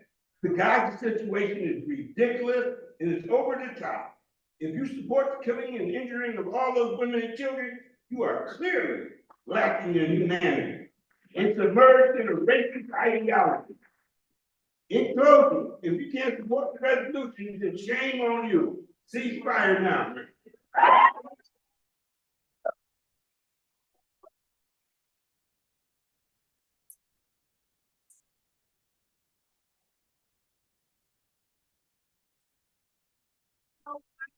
Will be followed by Justine Harris. City council members, and my representative, Patterson. I'm Dr. Michelle Wenderlich, organizer with Metro Justice. I'm here tonight to implore you, as myself and on behalf of Metro Justice, to please vote yes on the ceasefire resolution, calling for a permanent ceasefire in Palestine, the cessation of U.S. military aid to Israel, and demanding President Biden and the U.S. Congress do the same. You may be asking yourself, why must Rochester City Council take action on this international issue? Federal issues have passed the buck and said they want to see support of cities across the country. So even though that might not make much sense, we need you to do your part and exercise the power that you have. Passing this resolution, as many have mentioned, would continue Rochester's history of anti-apartheid struggle from Ordinance 85-133, in which the Rochester City Council declared a commitment to racial equity and in opposition to apartheid in South Africa and Namibia. Metro Justice was part of that struggle too. It would also show that our city stands with the world, joining the chorus of cities who oppose genocide. Hundreds of Metro Justice members have shared the horror of people across the world, of indiscriminate bombing of civilians, hospitals, schools, and aid convoys in Gaza, the ongoing occupation and repression, and a policy that is designed to displace and eradicate the Palestinian people and their life supports. In any world, this is wrong and must be stopped. Please call for a permanent ceasefire, stopping our aid to the slaughter, and for federal officials to heed our call. We all know what's happening, and we know that there's no way to justify it. We need you to stand for justice, humanity, and truth. Please vote yes. We reiterate that Metro Justice is a member of the Rochester Committee to End Apartheid and is committed to this issue of permanent ceasefire and ending Rochester's complicity in arming and funding the genocide. We echo as well our support for other initiatives that are important to the city. No big, good causes have been taken to ready. You time is up. With the county, with the county. Thank you very much.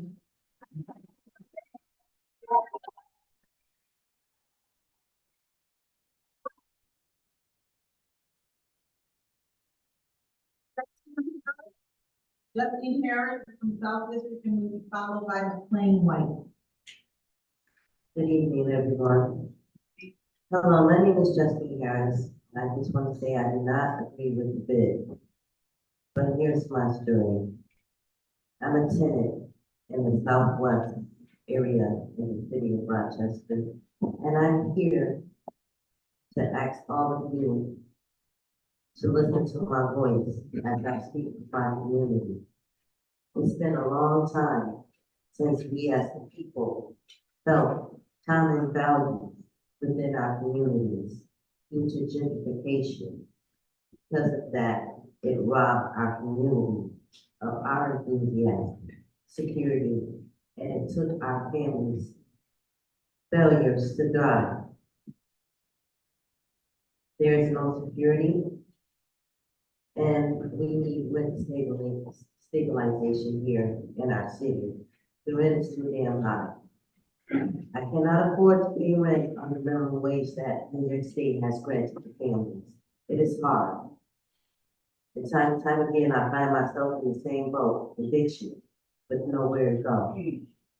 And I'm tired of it. I want to turn this phone into good news, not eviction notices.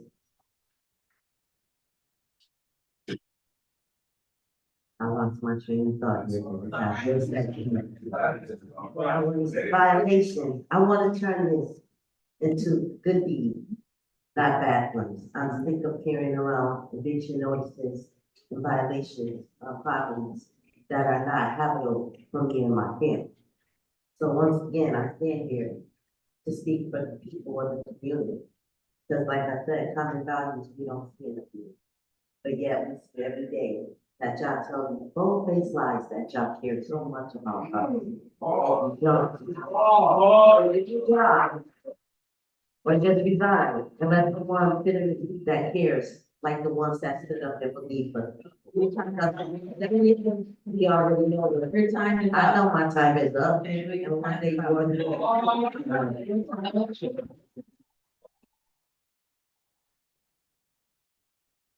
McLean White.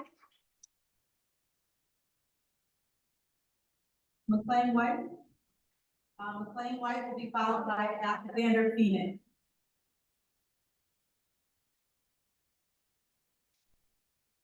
Good evening. I'm here in support of the ceasefire resolution. October 7th, Israel has killed over 30,000 Palestinians, displaced over 2 million. There is no justification for that. When you look at the death toll on both sides, I think it's clear that what Israel is doing is not self-defense. Killing children is not self-defense. I'm ashamed that my country is funding a genocide that we're all witnessing with our own eyes. People of Rochester are asking the city council and other cities across the country, calling for a ceasefire in order to statewide.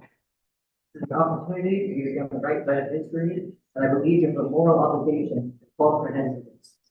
I urge you to vote yes for the resolution calling for a ceasefire in Rochester. Thank you for your time.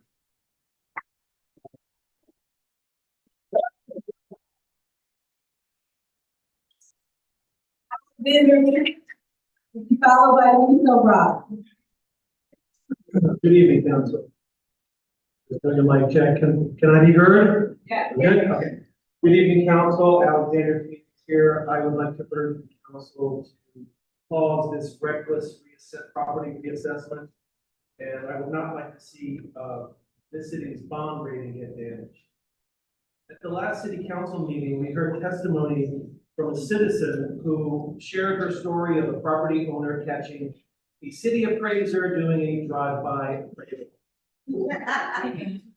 Not kidding. I have repeatedly requested a copy of the appraisal done for my property. None has been produced. Research indicates that 65,000 drive-by appraisals were done by 4 non-licensed city appraisers in the span of a few short weeks. The city has failed to produce any valid appraisals because they do not exist. The only licensed appraiser in the city, who also happens to be the assessor, signed off on this fraud. This is a violation of his certification, and not only will Mr. Cesaro lose his appraisal license over this, he may end up doing hard time. City officials are now liable to claims on their surety bonds and errors and emissions policies. The Get the Facts resource sessions have provided no reliable information or tailored support. They are just smoke screens designed by city attorneys so they can claim plausible deniability when we start filing our lawsuits. Wow. I am hereby giving the city notice that this reckless reassessment rollout needs to be quashed in order to prevent further harm to its citizens as well as the city's financial health. I do not want to see any harm come to the city. So please sign up for the, sign the petition outside in the hallway or the depository settlement. Thank you.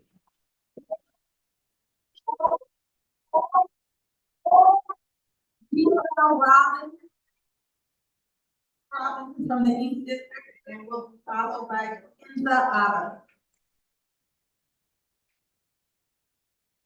Good evening. I grew up in the shadow of unspeakable horrors. My grandparents and mother were Holocaust survivors, and I slept soundly, sure that their stories of survival after the worst of humanity came to an end long before I was born. But I was wrong. On October 7th, Hamas reminded me, my family, and my people, the Jewish people, what can be done to Jews simply for being. They beheaded babies and burned. Ladies and gentlemen, please, for a long time. Ladies and gentlemen, please allow the speaker to speak. Thank you. And burned them in ovens. Ladies and gentlemen, if we cannot, let's pause. Please, ladies and gentlemen, there's been many speakers tonight that have spoken uninterrupted. It is my hope that we will allow speakers to speak uninterrupted. Please, thank you. They raped women at gunpoint and took Holocaust survivors like my family hostage. They murdered parents in front of their children and children in front of their parents. I want peace in the Middle East. I want it so badly I can taste it.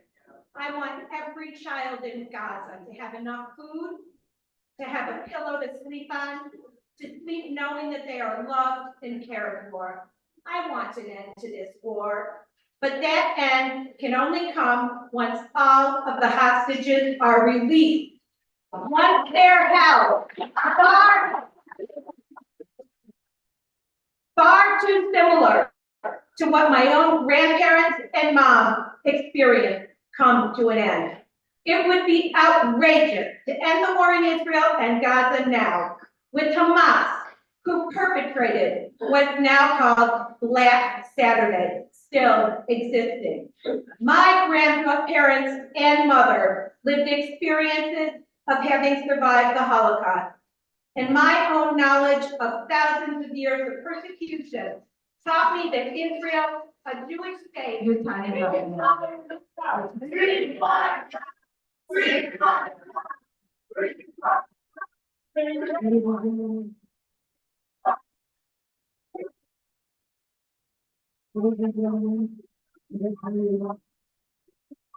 Order in the room. Order in the room. We did pause the time there, we did. Please, everyone, please, study. I'm down. Please do not pass this resolution.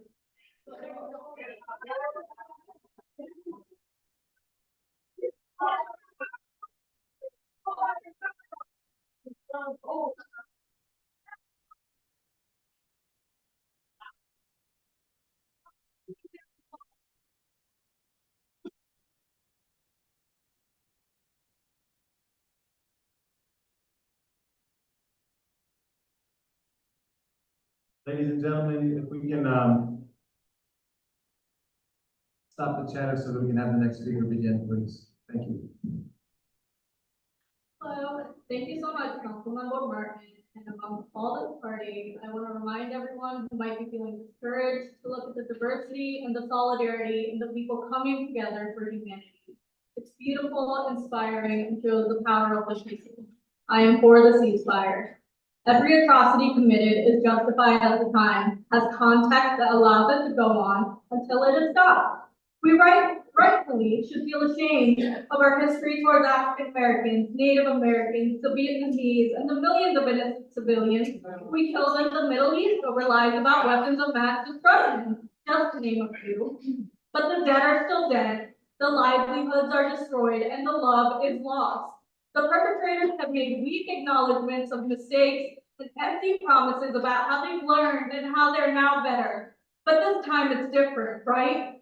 We might have been off all the other times we participated in mass civilian slaughter, but this time it's for a righteous cause, right? The various humanitarian organizations ringing the alarms must be wrong this time. We've done this countless of times before. The Palestinians are just the latest group of people in a long, ugly history of humans we've labeled as savages and undeserving of human dignity. Was there any explanation a Nazi could have given that would have made the atrocities of the Holocaust digestible? What could have made the Atlantic slave trade justifiable? Did the mass slaughter of Native Americans stand the test of time because of manifest destiny? Because God promised them that land to the European settlers? I don't know about you, but no context or explanation explains that injustice in humanity to me. I'm so ashamed as the most powerful country in the world for all our advancements and innovations, carpet bombing disproportionately and starving civilians is the best solution we could come up with. Ceasefire now.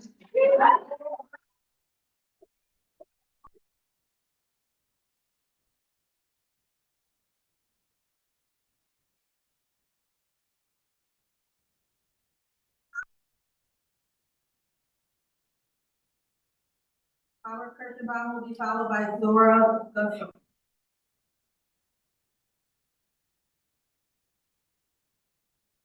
Rochester resident and a Jewish American, I urge the Rochester City Council to pass resolution MR 1024 in favor of an immediate ceasefire in the Middle East.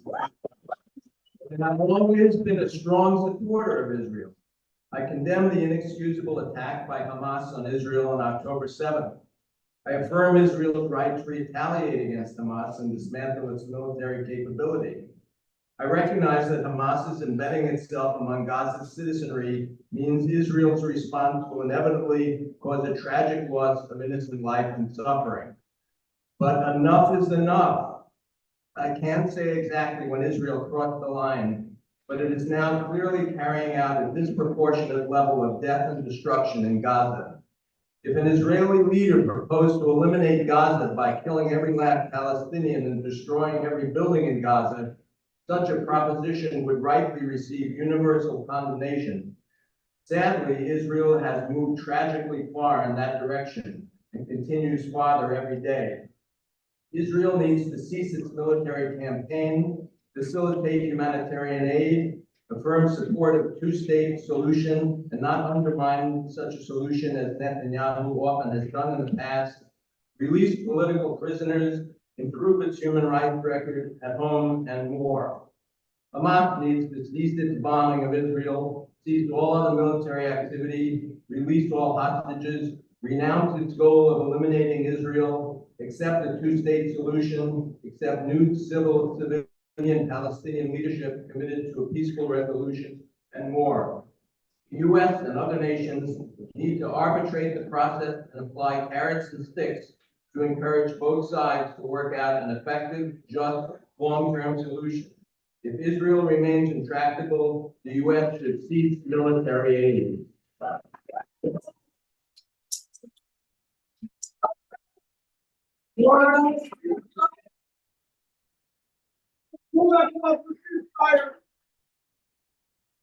Zora Gussow, followed by Hannah Whitkin.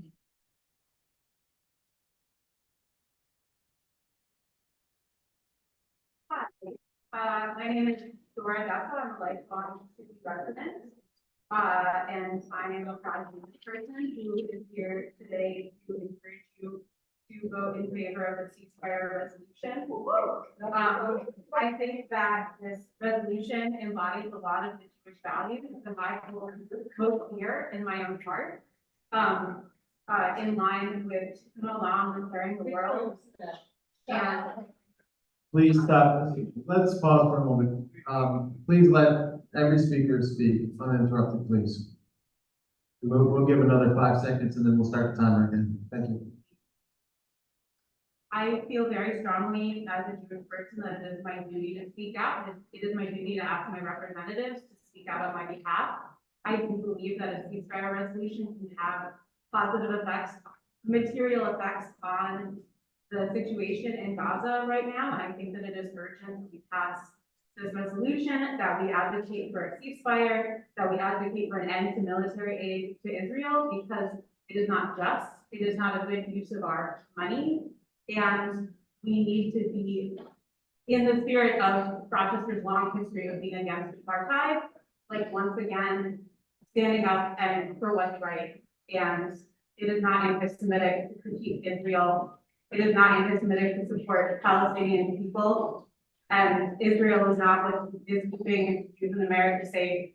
I will keep myself safe, and my community will keep me safe, and my community, the people around me in this city, believe in a free Palestine.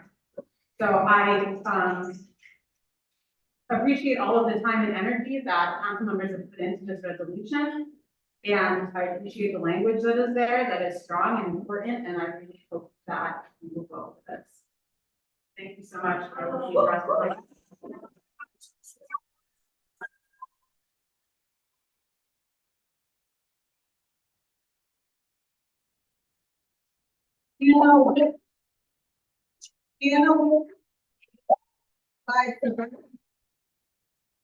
Followed by Sebastian Lauer. A few months ago, I watched video footage of an interview with my relative where he told the story of his survival of the Holocaust, including his time in Dachau concentration camp. He talked about fighting for food. He talked about losing all thoughts of the future beyond how to survive to the end of each night. At the end of the interview footage, he closed with a warning that we are not far from history repeating itself. I stand before you today, urging you to pass a ceasefire resolution, not in spite of my Jewishness, but because of it.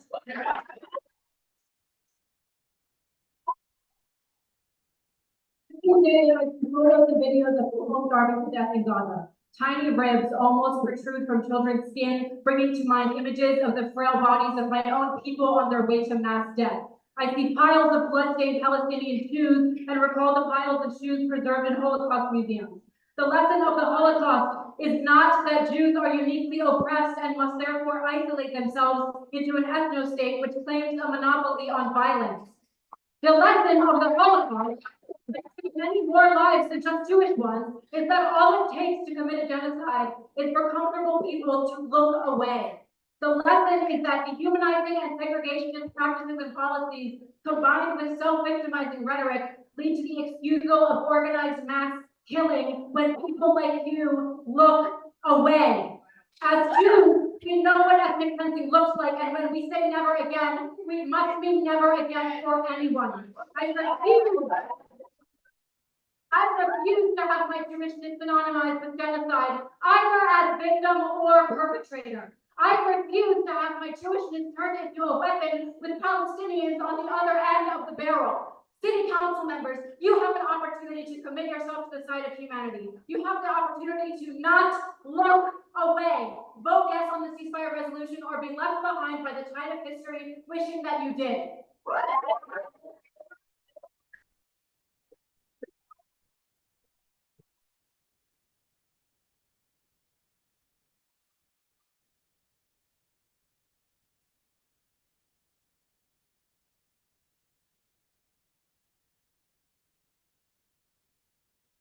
Incredibly frustrated and upset to spend my time tonight demanding the bare minimum for some of my elected officials.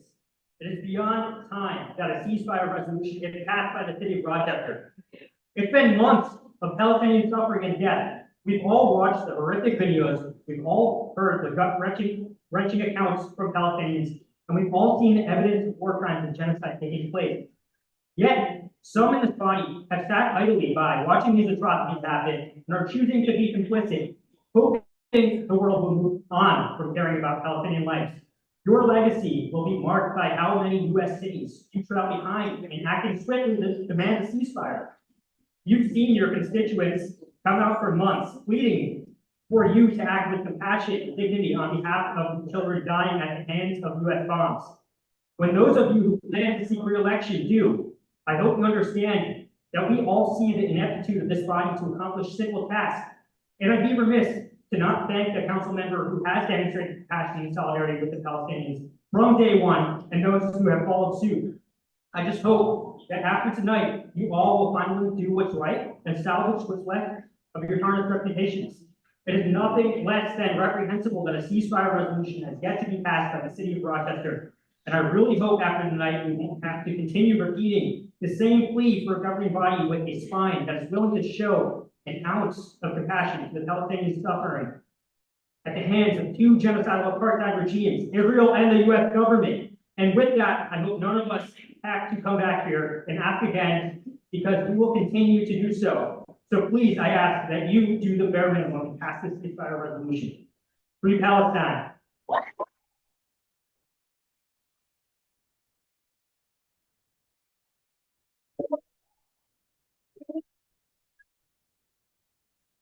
Taylor Howard, be followed by Michael Toon.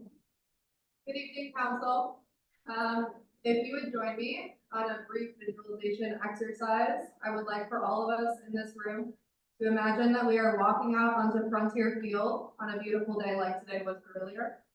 As we all walk onto the grass at center field and we look around the stadium, we can see that all 10,000 of the stadium seats are filled. Parents, children, aunts, uncles, grandparents, colleagues, and friends, each with their own unique hobbies and skills and hopes for the future. All 10,000 joined together, joyful and smiling, as lucky as we are to be surrounded by our community, no matter our differences. Now, if you can imagine the stadium doubling and then tripling in size, now 30,000 beautiful individuals all smiling at us, all slaughtered by Israel. As our local elected officials, each of you has an obligation to the souls of these 30,000 individuals which have been taken from us. Because of the rampant lobbying, corruption, and oil-hungry evil that we all know has hijacked our federal government, we know that as Americans, this is our fault. And so we look to you to do something, anything, but in this case, to at least sign this resolution. I ask that you allow Rochester to join the international community in correctly identifying what has happened in Palestine as apartheid and genocide, and that you sign this resolution to prevent further loss of life and to stop the flow of taxpayer dollars to Israel. Thank you.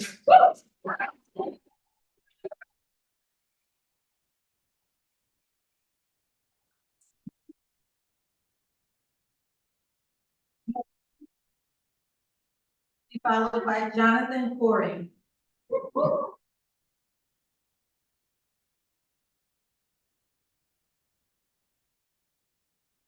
Thank you.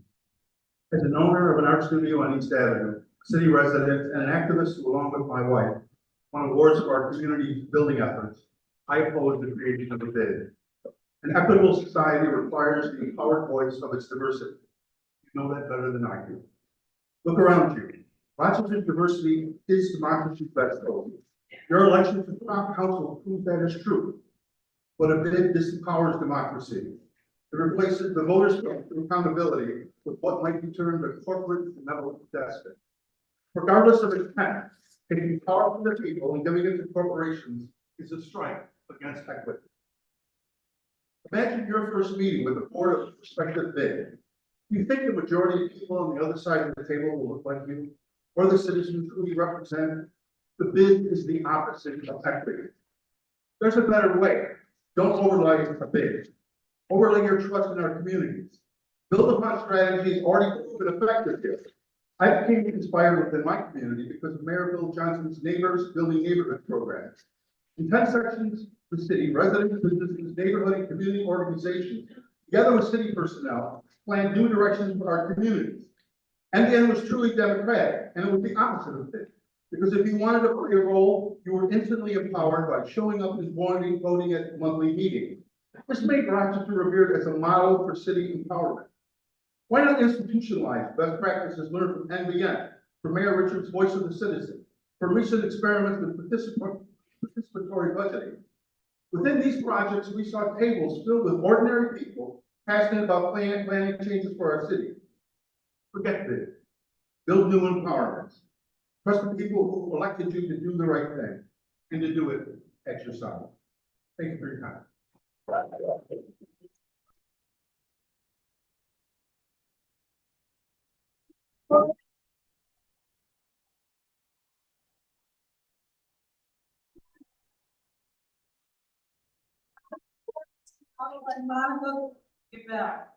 Hi, my name is Jonathan Cooley, and I'm with the Rochester Committee to End Apartheid. First and foremost, I'd like to let you all know that the Rochester Labor Council, a body of unions representing more than 100,000 workers throughout the region, has just tonight reaffirmed their commitment to a lasting ceasefire.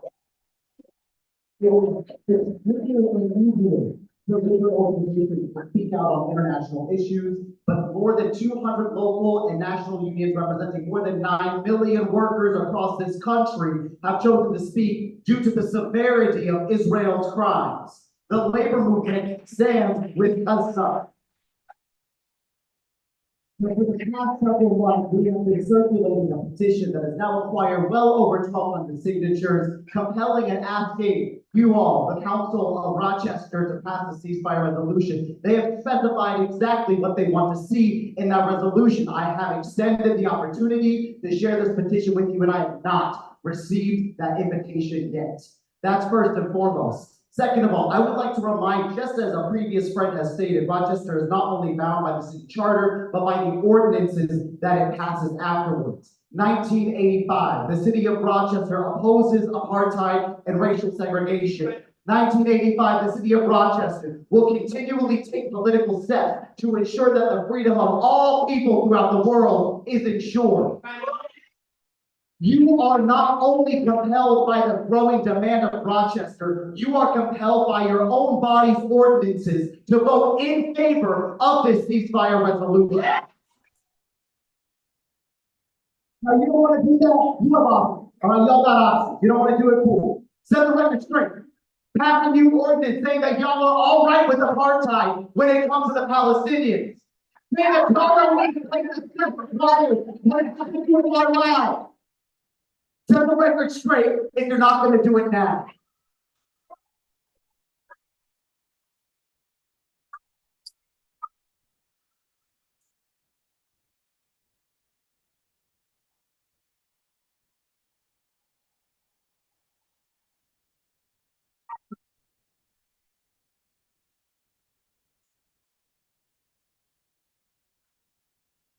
Followed by Ryan Prairie. Monica, I'm a former city resident and I signed Clay Harris's petition. And I've always thought that our civic leaders were, first and foremost, responsible to their municipality. Like other resolutions concerning the 5-alarm fires and Russia's attack on Ukraine and its murder of 41,000 people, China's imprisonment of millions of Uyghur Muslims and its occupation of Tibet, or the ethnic cleansing during the Bosnian War haven't found their way to your desks, remains a mystery. Yes. We don't see attacks on Chinese embassies and restaurants, and no one is calling for the annihilation of Russia, Hungary, El Salvador, Ethiopia, Afghanistan, or Yemen, pouring fake blood on their flag, dumping on them, and setting them ablaze.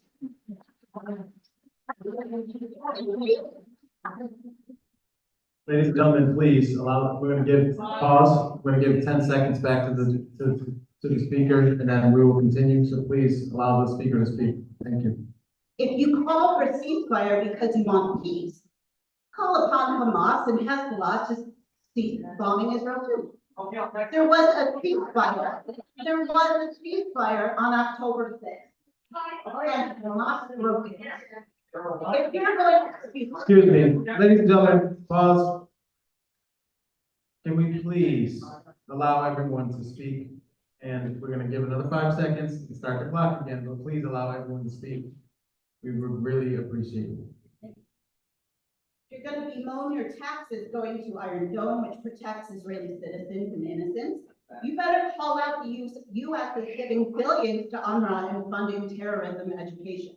If you're gonna care about the health and welfare of babies, and you don't care about babies everywhere, check your activism.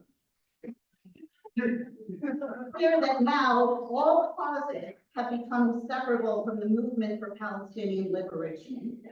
Aligning every single cause, including the big reassessment, with liberation hurts the people who are actually working to help people and make housing affordable. Stop co-opting their work. If you really cared about all liberation, you'd also want the hostages home.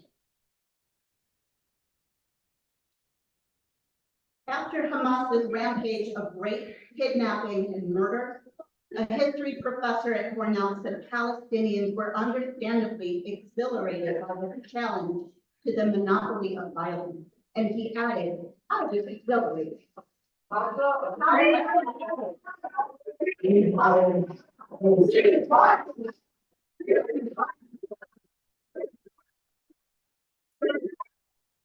Ladies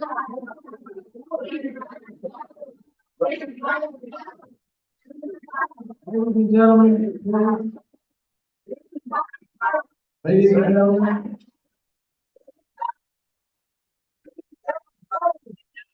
ladies and gentlemen, we are going to take another recess. 5 minutes. We paused a couple times, and I understand that there were many interruptions, but please, I want to make it clear to everyone.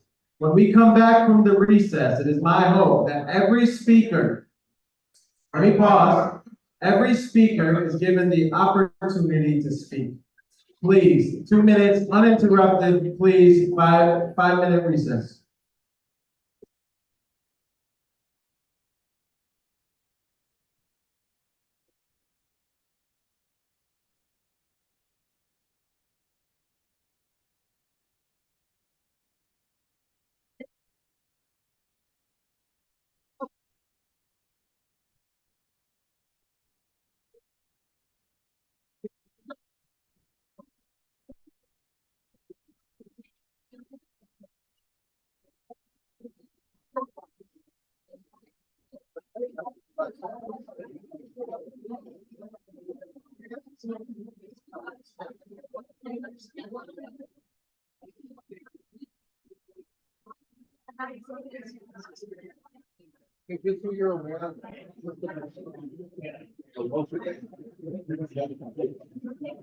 Good job. So listen, we get recording. Okay.